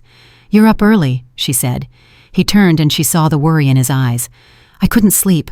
I kept thinking about what you said yesterday, about maybe having to go away." Sarah walked to him and knelt down. "Mason, I need you to listen to me very carefully." He nodded. "Some things are happening right now, adult things, complicated things, and I don't know how they're going to turn out." "Is someone trying to hurt you?" She hesitated. "Yes." Mason's face hardened in a way that made him look much older than 5. "Then we fight them, like you taught me. We stand our ground." Sarah felt tears prick her eyes. "It's not that simple, sweetheart." "Why not?" "Because sometimes the people trying to hurt you are very powerful. Sometimes they can do things you can't fight against." Mason took her hands in his small ones. "My mom told me something else before she died. She said that good people always find a way, even when everything looks impossible, even when the bad guys seem stronger. She said that love is the most powerful weapon in the world."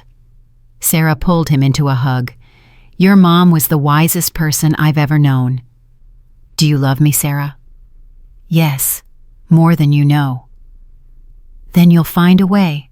I believe in you." She held him tighter, drawing strength from his faith. He was right. She had to find a way.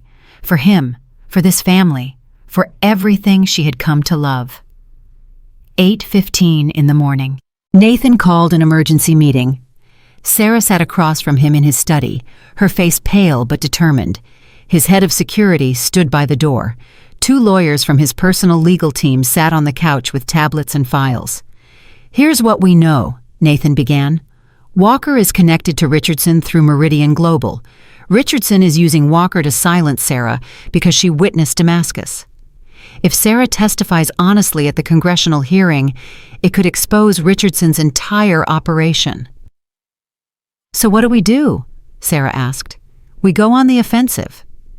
Nathan pulled out a folder. "My investigators found evidence of Walker's offshore accounts, deposits that coincide with dates of known operations where civilian casualties occurred. It's not enough to prove everything, but it's enough to create doubt." "Doubt about what?" "About Walker's credibility. If we can show that he's been taking bribes, anything he says about you becomes suspect." Sarah shook her head. "That's not enough. He has documentation, records, things that could destroy me." "Records can be discredited, especially if the person presenting them is proven to be corrupt." "And what about Richardson?" one of the lawyers asked. "If he's behind this, he won't stop at Walker." "Richardson is my problem," Nathan said. "I'm calling an emergency board meeting this afternoon. I'm going to present evidence of his connection to Meridian Global and demand his immediate removal." "He'll fight back," Sarah warned. "He has allies on that board." "Let him fight. I've been passive for too long." Nathan's eyes blazed. "My son was beaten for 18 months because I wasn't paying attention. My company is being attacked because I was drowning in grief. And now someone I care about is being threatened because she dared to help my family." He stood up and faced Sarah directly. "I'm done being passive. I'm done letting other people control my life. It's time to fight." Sarah stared at him. This was not the broken man she had met 3 weeks ago. This was someone new, someone fierce, someone who had finally found something worth fighting for. "Okay," she said quietly. "Tell me what you need me to do." 10:42 in the morning. Walker called.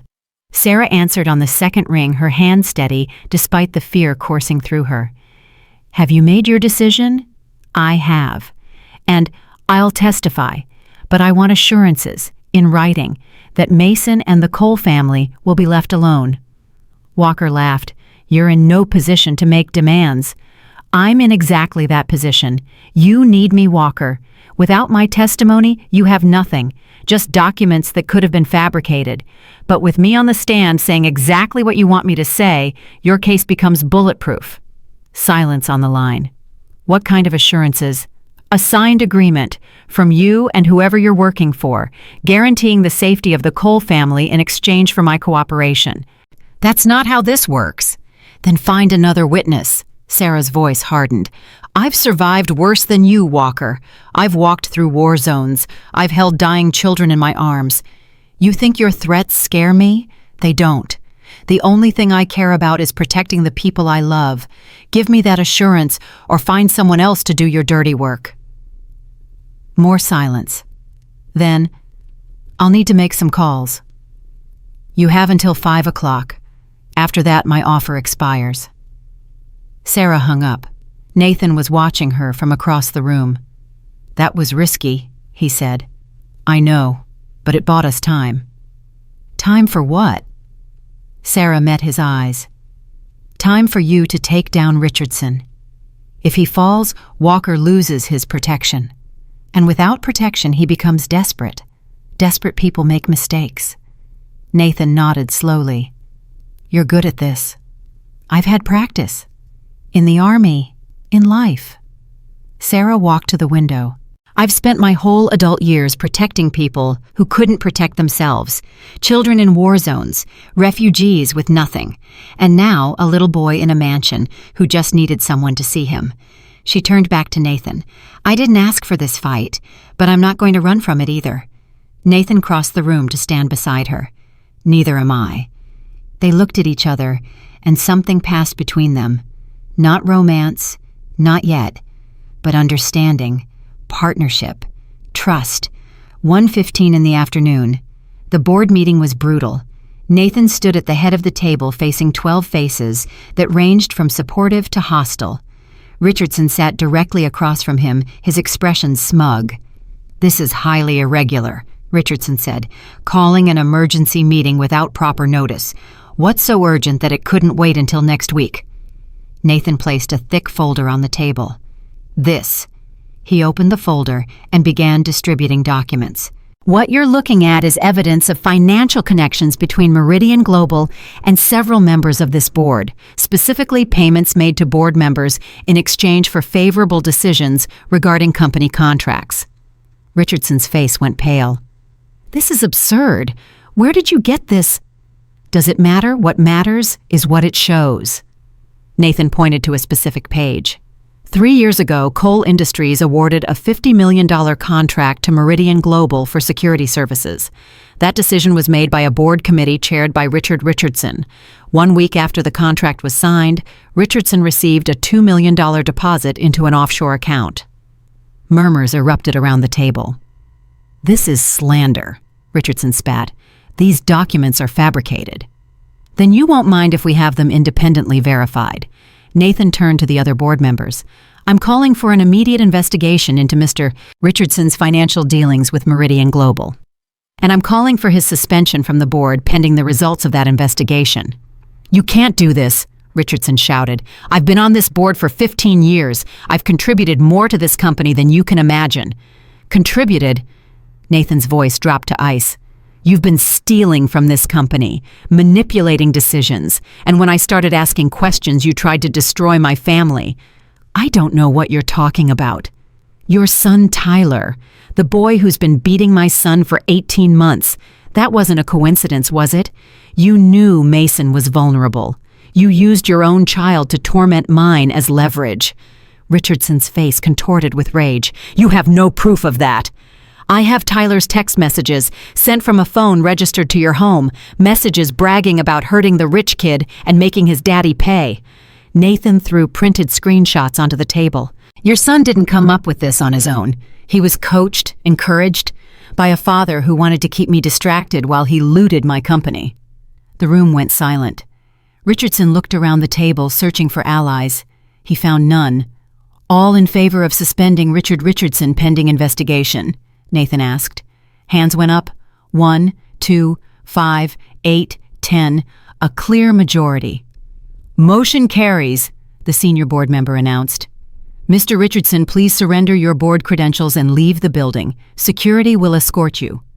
Richardson stood slowly, his face twisted with hatred. This isn't over, Cole. Yes, it is. Security guards appeared at the door. Richardson was led away, but as he passed Nathan, he leaned in close. Walker already has what he needs. Your little maid is finished, and when she falls, she's taking you with her. He was gone before Nathan could respond. 3:45 in the afternoon. Mason was waiting when Sarah picked him up from school. How was your day? She asked, trying to keep her voice normal. Good. Tyler wasn't there. Nobody bothered me. He climbed into the car. Sarah, why do you look scared? She gripped the steering wheel. I'm not scared. Yes, you are. I can tell. You have the same look you had when you told me about going away. Sarah pulled out of the school parking lot. Mason, I need you to promise me something. What? Whatever happens in the next few days, I need you to remember what I taught you. Breathe first. Stand your ground. Use your voice. Why? What's going to happen? I don't know yet, but I want you to be prepared. Mason was quiet for a moment. Is the bad person still trying to hurt you? Yes. Is my dad helping you fight them? Yes. Mason nodded slowly. Good. My dad is really strong. He just forgot for a while. But he's remembering now. Sarah felt tears threaten. You're right. He is remembering. Sarah. Yeah. I don't want you to go away. But if you have to, I want you to know something. What? You're the best thing that happened to me since my mom. You made me not scared anymore. You made my dad come back. You fixed our family. Sarah pulled the car to the side of the road. She couldn't see through the tears. Mason, It's okay to cry. His small hand touched her arm. My mom used to cry sometimes too. She said tears are just love that has nowhere else to go. Sarah broke down completely. She sobbed against the steering wheel while a 5-year-old boy patted her arm and told her everything would be okay. This child, this beautiful, brave, wise child, he had lost so much, and yet he had so much love to give. She would not let Walker destroy this. She would not let anyone take this family away from her, whatever it took. 5:05 in the evening. Walker called again. You have your assurance. Richardson agreed to leave the Cole family alone in exchange for your testimony. Richardson's been removed from the board, Sarah said. He's not in a position to guarantee anything. Silence. You knew about the board meeting. Of course I knew. Nathan is my family. We don't keep secrets from each other. This changes things. Does it? Because from where I'm standing, it looks like your protection just disappeared. Richardson is under investigation. His assets are being frozen, and any connection he has to you is going to come out. Walker's voice turned cold. You think this is over? I have other resources, other allies. Do you? Because I've been making calls too. Old friends from my unit. People who remember Damascus differently than your official report. People who might be willing to testify about what really happened that day. You're bluffing. Am I Sergeant Mike Torres, Lieutenant Amy Chen, Captain James Williams, all alive, all willing to talk? Sarah's voice hardened. You didn't just fail to kill the witnesses, Walker. You failed to understand what happens when you corner soldiers who've been trained to fight. The line went silent. What do you want? Walker finally asked. I want you to disappear. Leave the country. Never contact me or the Cole family again. In exchange, I won't testify against you. And if I refuse, then I testify about everything. Damascus, the bribes, Richardson, all of it. Sarah paused. I spent 5 years running from this, hiding, pretending it never happened, but I'm done running. I have something to fight for now. People I love, people who need me, and I will burn down everything to protect them. Walker was quiet for a long moment. You've changed Sarah. Yes, I have. This isn't over. Yes, it is. You just don't know it yet. She hung up. Nathan was watching her from across the room. Was that real, the witnesses? Real enough. Torres and Chen are willing to provide statements. Williams is considering it. Will Walker run? Maybe, maybe not, but I've given him something to think about. Nathan walked to her and took her hands. Whatever happens, we face it together. Sarah looked into his eyes. This man, this broken, beautiful man who had been drowning in grief just weeks ago. He was standing now, fighting now, for his son, for her, for their strange, imperfect, beautiful family. Together, she agreed. 8:27 in the evening. Mason was already in bed when Sarah came to say goodnight. Did you talk to the bad person, he asked. Yes. What did you say? I told him to go away. Will he? I hope so. Mason was quiet for a moment. Then he reached under his pillow and pulled out a folded piece of paper. I made this for you. Sarah unfolded it. It was a drawing. 4 stick figures holding hands. A small one labeled me. A tall one labeled Dad. Shamamshit. A woman with short hair labeled Sarah. And another woman with long hair and wings labeled Mom watching. Above them all, in bright red crayon, my family. Sarah's chest constricted. Mason, this is beautiful. I added you, because you're part of us now. Even if you have to go away sometimes, you're still part of us, forever. She held the drawing like it was made of gold. I'm going to keep this forever. Promise. Promise. She kissed his forehead and turned off the light. But before she reached the door, Mason's voice stopped her. Sarah. Yes. I'm not scared anymore, because of you. She stood in the doorway, unable to speak. Good night, Sarah. Good night, Mason. She closed the door and leaned against the hallway wall. The drawing was clutched to her chest. She had spent 20 years searching for purpose, 20 years trying to make up for Rachel, 20 years believing she would never belong anywhere. And now, in this mansion with this broken family, she had finally found home. 10:15 in the evening. Nathan was waiting for her in the study. I just got off the phone with the FBI, he said. They're opening a formal investigation into Meridian Global. Richardson's name is at the top of the list. What about Walker? He booked a flight to Switzerland, leaves tomorrow morning. Sarah exhaled. So it's over. The immediate threat.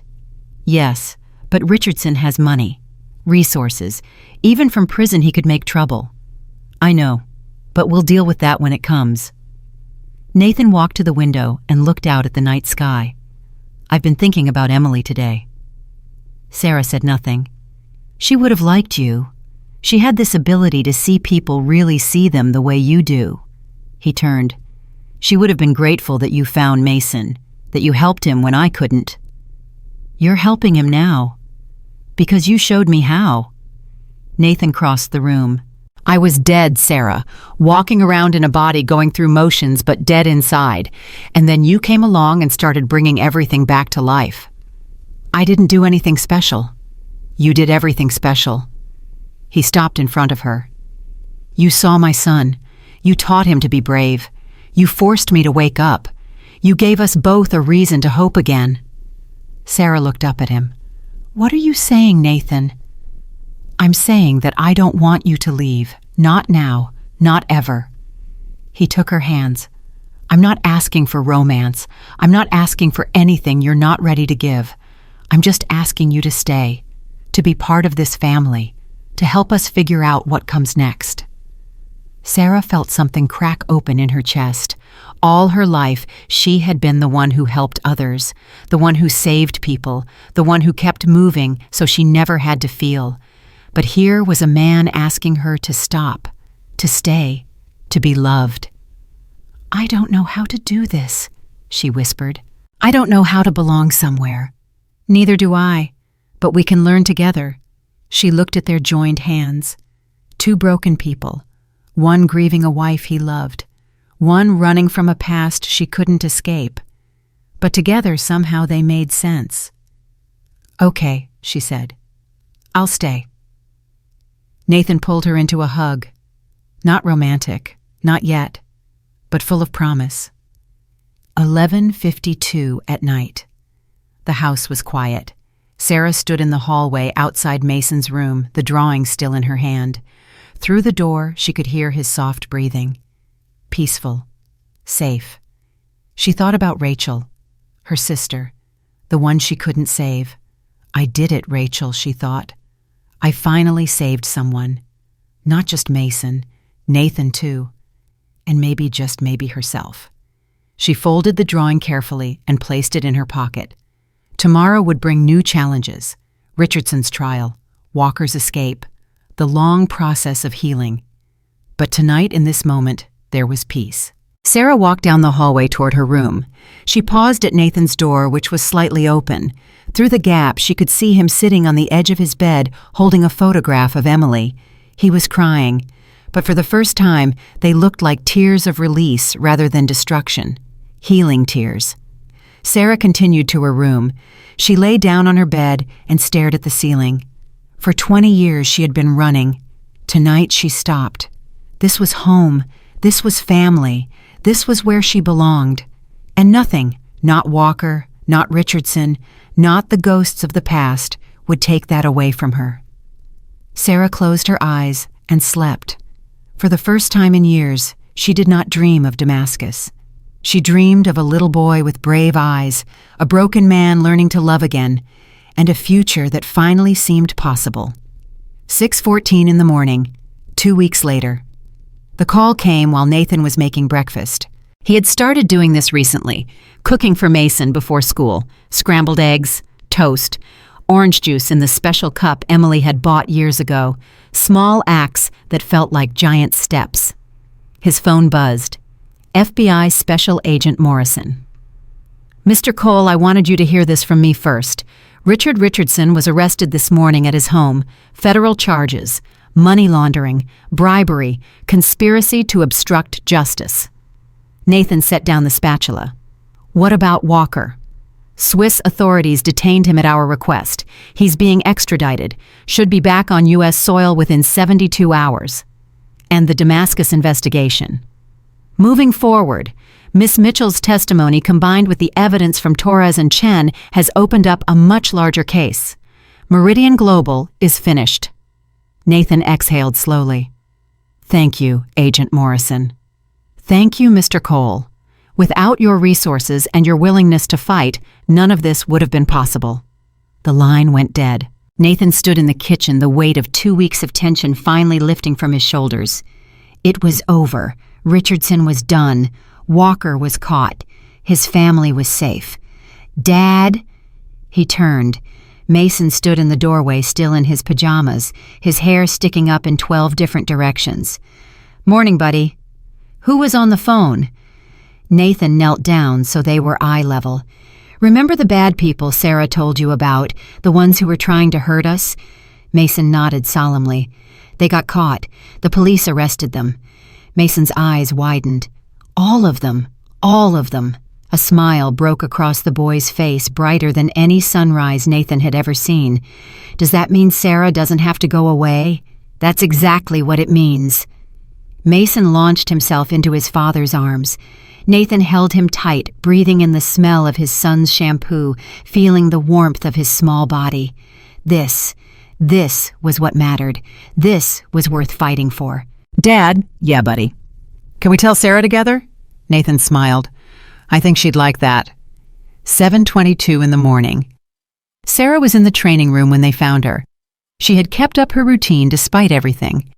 Every morning at 6, she ran 5 miles on the treadmill, then stretching, then practice. Discipline was the only thing that kept the anxiety at bay. She turned when she heard footsteps. Nathan and Mason stood in the doorway, both grinning like fools. "What?" she asked. "What's wrong?"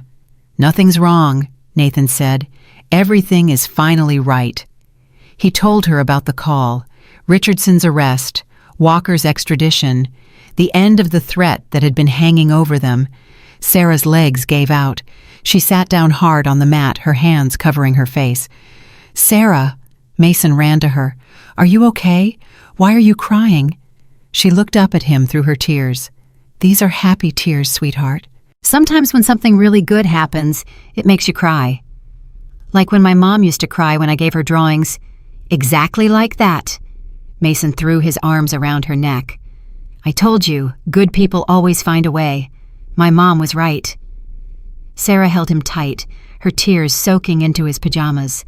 Nathan watched them from the doorway. His wife was gone. His heart was still broken in places that would never fully heal. But here in this room, something new was growing. Something beautiful. Something that Emily herself would have wanted for them. 8:45 in the morning. Mason went to school with a new kind of confidence. Sarah drove him as she had every day for the past 2 weeks.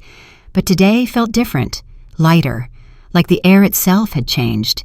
"Sarah, yeah, when I grow up, I want to be like you." She glanced at him in the rearview mirror. "Like me. Strong, brave, someone who protects people." He paused. "And someone who helps broken families get better." Sarah pulled the car to the side of the road. She turned around to face him directly. "Mason, do you remember what I taught you on the first day about real strength?" He nodded. "It's not about hurting people. It's about standing your ground." "That's right. And do you know what I've learned from you?" He shook his head. "I learned that real strength is also about letting people in, about trusting, about believing that love can fix things that seem unfixable." She reached back and squeezed his hand. "You taught me that, Mason. You and your dad." His small fingers wrapped around hers. "So we taught each other." "We did." He smiled. "I like that." She drove him the rest of the way to school. When he got out of the car, he turned back and waved. "See you after school, Sarah." "See you, buddy." She watched him walk through the gates. Tall, confident, unafraid. The boy who had curled up in a hallway crying just weeks ago was gone. In his place was someone new, someone brave, someone who knew he was loved. 10:33 in the morning. Nathan called an all-hands meeting at Coal Industries. Every employee gathered in the main conference hall. Executives, engineers, assistants, maintenance staff, everyone. Nathan stood at the podium and looked out at the faces. 3 weeks ago, this company was under attack. Not from competitors, not from market forces, from within. From someone who had infiltrated our board and used his position to steal from us. Murmurs rippled through the crowd. Richard Richardson is no longer a member of this organization. He's no longer a member of any organization. He's sitting in a federal detention center awaiting trial. A few scattered cheers. "But I didn't call this meeting to talk about him. I called it to talk about us." Nathan paused. "For the past 18 months, I haven't been the leader this company deserves. I was dealing with personal tragedy, and I let it consume me.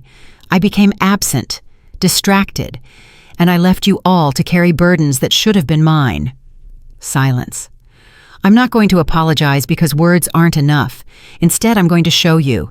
Starting today, things are going to be different. I'm going to be present, engaged, fighting for this company the way I should have been fighting all along." He looked around the room. "Emily, my late wife, used to say that the measure of a person isn't how they behave when everything is easy. It's how they behave when everything is hard." He straightened. "Things have been hard, for all of us, but we're going to get through it, together, as a team, as a family." The room erupted in applause. Nathan stood at the podium feeling something he hadn't felt in 18 months. Hope. 1:15 in the afternoon, Mrs. Patterson was waiting when Sarah returned to the mansion. "Miss Mitchell, a word." Sarah stopped in the hallway. "Yes, ma'am." The older woman's face was unreadable. "I owe you an apology." Sarah blinked. "I'm sorry. When you first arrived, I judged you. I assumed you were like the others who had come before, people who saw an opportunity to take advantage of a grieving family." Mrs. Patterson's voice cracked slightly. "I was wrong. Mrs. Patterson, let me finish." The woman took a breath. "I've worked for this family for 15 years. I watched Mr. and Mrs. Cole fall in love. I watched Mason being born. I watched Mrs. Cole fight her illness with everything she had, and I watched this family fall apart after she died." She paused. "I didn't know how to help them. I'm not good at feelings, at connection. I'm good at schedules and organization and making sure the house runs smoothly. So that's what I did. I kept everything running while the people inside were dying." "You did your best. My best wasn't good enough, but yours was." Mrs. Patterson met Sarah's eyes. "You saw what I couldn't. You reached them when I couldn't. And you brought this family back to life." Sarah was stunned. "I don't know what to say." "You don't have to say anything. Just know that I was wrong about you, and I'm grateful you're here." Mrs. Patterson turned and walked away. Sarah stood alone in the hallway processing what had just happened. The woman who had been her harshest critic had become her ally. Another piece of the puzzle falling into place. 3:45 in the afternoon. Mason came running out of school, his face glowing. Sarah, guess what?" She caught him as he barreled into her arms. "What happened?" "Tyler came back today. He was supposed to be suspended for 2 weeks, but his dad got arrested, so everything got messed up and they let him come back early." Sarah's heart clenched. "Did he bother you?" "That's the thing. He came up to me at lunch. I thought he was going to hit me. I did everything you taught me. I breathed. I stood my ground. I looked him in the eye. And he apologized." Sarah pulled back to look at him. "He apologized. He said he was sorry for everything. He said his dad made him do it. His dad told him to be mean to me because his dad hated my dad. Tyler said he didn't want to do it, but his dad would get mad if he didn't." Sarah's mind raced. "How did you respond?" "I told him it was okay. I told him I knew what it was like to have something bad happen and not be able to stop it." Mason's face grew serious. "I told him he could be different now, that he didn't have to be mean just because his dad was mean." Sarah felt tears prick her eyes. "Mason, that was incredibly mature." "He cried. Tyler actually cried, right there at lunch, and then we ate together." Mason shrugged. "I think maybe he's just sad, like I was sad. Maybe he just needed someone to be nice to him." Maid. Sarah pulled him into a hug. This boy, this incredible, compassionate, brave boy. He hadn't just learned to defend himself. He had learned to heal others. "I'm so proud of you," she whispered. "Thanks, Sarah. Can we get ice cream?" She laughed through her tears. "Yeah, buddy, we can get ice cream." 5:52 in the evening. Nathan came home to find Mason and Sarah in the kitchen covered in flour. "What happened in here?" "We're making cookies," Mason announced. "Sarah's teaching me Mom's recipe." Nathan froze. "Emily's recipe?" Sarah looked up uncertain. Mason asked, "I found the recipe card in the drawer. I hope that's okay." Nathan walked slowly to the counter. The recipe card was worn and stained. Emily's handwriting faded, but still legible. Chocolate chip cookies, Mason's favorite. She had made them every Sunday. "Dad, are you sad?" Nathan picked up the card. "No, buddy, I'm not sad." He looked at Sarah. "I'm grateful." He joined them at the counter. For the next hour, the three of them baked together, mixing, rolling, laughing when Mason got flour on his nose, stealing chocolate chips when they thought no one was looking. It was the most normal thing Nathan had done in 18 months, and it felt like coming home. 7:14 in the evening. After dinner, Nathan pulled out a box he had hidden in his study. "I want to show you both something." They gathered on the couch, Mason in the middle, Sarah on one side, Nathan on the other. Nathan opened the box. Inside were dozens of envelopes, all addressed to Mason, all in Emily's handwriting. "Your mom wrote these before she died," Nathan said softly. "One for every birthday until you turn 18. She wanted you to know her even after she was gone." Mason's eyes filled with tears. "Can I read one?" "You can read them all, whenever you're ready." Mason reached into the box and pulled out the envelope marked age 6. His hands trembled as he opened it. Sarah put her arm around him. Nathan put his arm around both of them, and together they read Emily's words. "My dearest Mason, If you're reading this, it means I'm not there to celebrate your 6th birthday with you. I'm so sorry, baby. I wanted to be there for every birthday, every milestone, every scraped knee and bad dream and proud moment. But sometimes life doesn't give us what we want. It gives us what we need. And what you need to know more than anything else is that you are loved. You were loved before you were born. You were loved every single day I was with you, and you will be loved every single day after. Love doesn't end, Mason. It just changes shape. Look for it in your father's eyes. Look for it in the people who show up for you. Look for it in the quiet moments when you think you're alone. I promise you I'm there. I'm always there. Happy birthday, my brave boy. Love, Mom. Mason was sobbing. Nathan was sobbing. Sarah was sobbing. They held each other on the couch, 3 broken people finally healing. 8:43 in the evening. After Mason was asleep, Nathan found Sarah on the back patio. She was looking up at the stars. Room for one more. She moved over on the bench. They sat in silence for a while, the night air cool and clean. "Thank you," Nathan finally said. "For what?" "For everything. For seeing Mason. For teaching him. For finding those letters and helping us read them together." He paused. "For staying." "I almost didn't." "I know." Sarah turned to look at him. "When I took this job, I was running. From my past. From my guilt. From everything I had done and failed to do. I thought I could disappear into a house full of strangers and nobody would ever really see me. But your son saw me right away, before I even knew I wanted to be seen." She smiled sadly. "And then you saw me, and suddenly I wasn't running anymore." Nathan reached over and took her hand. "Emily used to say that the right people find us when we need them most. I didn't believe her. I thought she was just being optimistic." He squeezed Sarah's fingers. "I believe her now." "Nathan, I need to tell you something." "Okay." "I don't know how to do this. Relationships, family, all of it. I've spent my whole life being alone, being the one who helps but never needs help, being strong so I never have to be vulnerable. And now I'm terrified, because I love that boy more than I've ever loved anything. And She hesitated. "I think I'm starting to love you too." Nathan's breath caught. "Sarah, you don't have to say anything. I know it's complicated. I know Emily would have wanted this." Sarah stopped. "What?" "She told me near the end. She made me promise to find happiness again, to let someone in, to give Mason a mother, even if it wasn't her." Nathan's voice broke. "I couldn't hear her then. I was too scared, too angry. But I can hear her now." He turned to face Sarah fully. "I'm not ready for everything. I don't know if I ever will be. But I know I don't want to lose you. I know I want you to stay. And I know that whatever this is, whatever we're building, it feels right." Sarah's tears fell freely.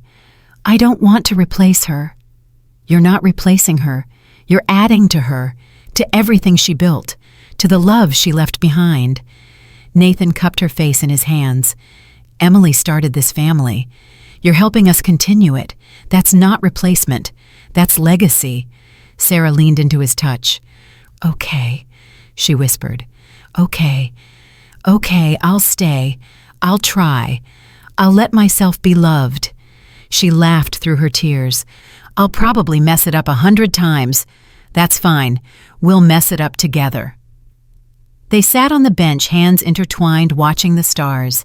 2 broken people, 1 impossible love, and a future that finally seemed possible. 9:37 in the evening, 1 month later. The adoption papers sat on Nathan's desk. Sarah stared at them, her heart pounding. "Are you sure about this? I've never been more sure of anything." "It's a big step, legally, emotionally. Mason will officially be our son, yes." Nathan smiled. "Unless you don't want that." Sarah picked up the papers. Her name was printed next to Nathan's. Sarah Mitchell Cole, adoptive mother to Mason James Cole.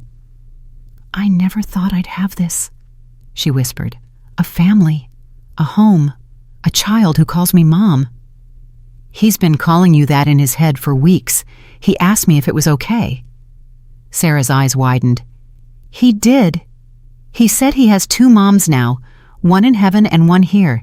He wanted to make sure the one in heaven wouldn't be mad. What did you tell him? I told him his mom in heaven picked you, that she sent you to us because she knew we needed you. Nathan paused. Do you think that's crazy? Sarah thought about everything that had led her here. The army, Damascus, the guilt, the running, and then this job, this house, this boy who saw her before she saw herself. No, she said. I don't think it's crazy at all. She picked up the pen. Her hand trembled as she signed her name. Nathan signed next to her. It was done. Mason Cole had a mother again. 10:15 in the evening. They told him together. Mason sat on his bed, Peanut the elephant clutched to his chest, his eyes wide. You're my mom now, for real. For real, Sarah said. If you want me to be. What about my real mom? Nathan knelt beside the bed. Your real mom will always be your real mom. She's in your heart forever. Sarah is your mom too. You get to have both. Mason processed this. So I have the most moms of anyone, Sarah laughed. I guess you do. Cool. He thought for a moment. Can I call you Mom? Or is that weird? Sarah's heart cracked open. You can call me whatever you want. Okay. He nodded decisively. Mom it is. He reached up and pulled her into a hug. Sarah held him tight, tears streaming down her face. All her life she had been searching for purpose. All her life she had been trying to make up for Rachel. And now here in this room, holding this brave little boy, she finally understood. This was why. Everything she had been through, every wound, every failure, every moment of darkness, it had all led her here, to this family, to this love, to home. 6:23 in the morning, 1 year later. Mason Cole, now 6 years old, stood in front of his first grade class. My name is Mason Cole, he said, his voice strong and clear, and I want to tell you about my family. The teacher smiled encouragingly. I have a dad named Nathan. He runs a big company that helps people. He used to be really sad because my first mom died, but he's not sad anymore. Well, sometimes he's sad, but it's the good kind of sad, the kind that means you loved someone. The class was silent, listening. I have a mom named Sarah. She's not my first mom, but she's my forever mom. She was a soldier. She taught me how to be brave. She taught me that being strong isn't about hurting people.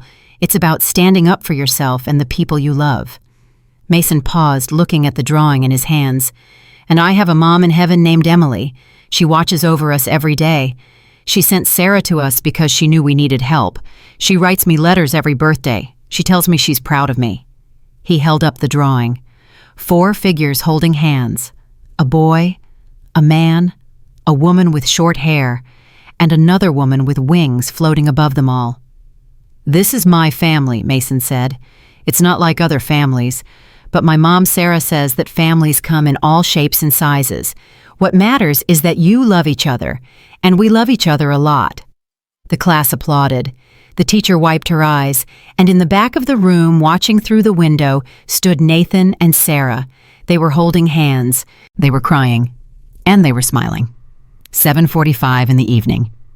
That same day. Dinner was chaos. Mason was telling stories about school. Nathan was trying to serve pasta without spilling it.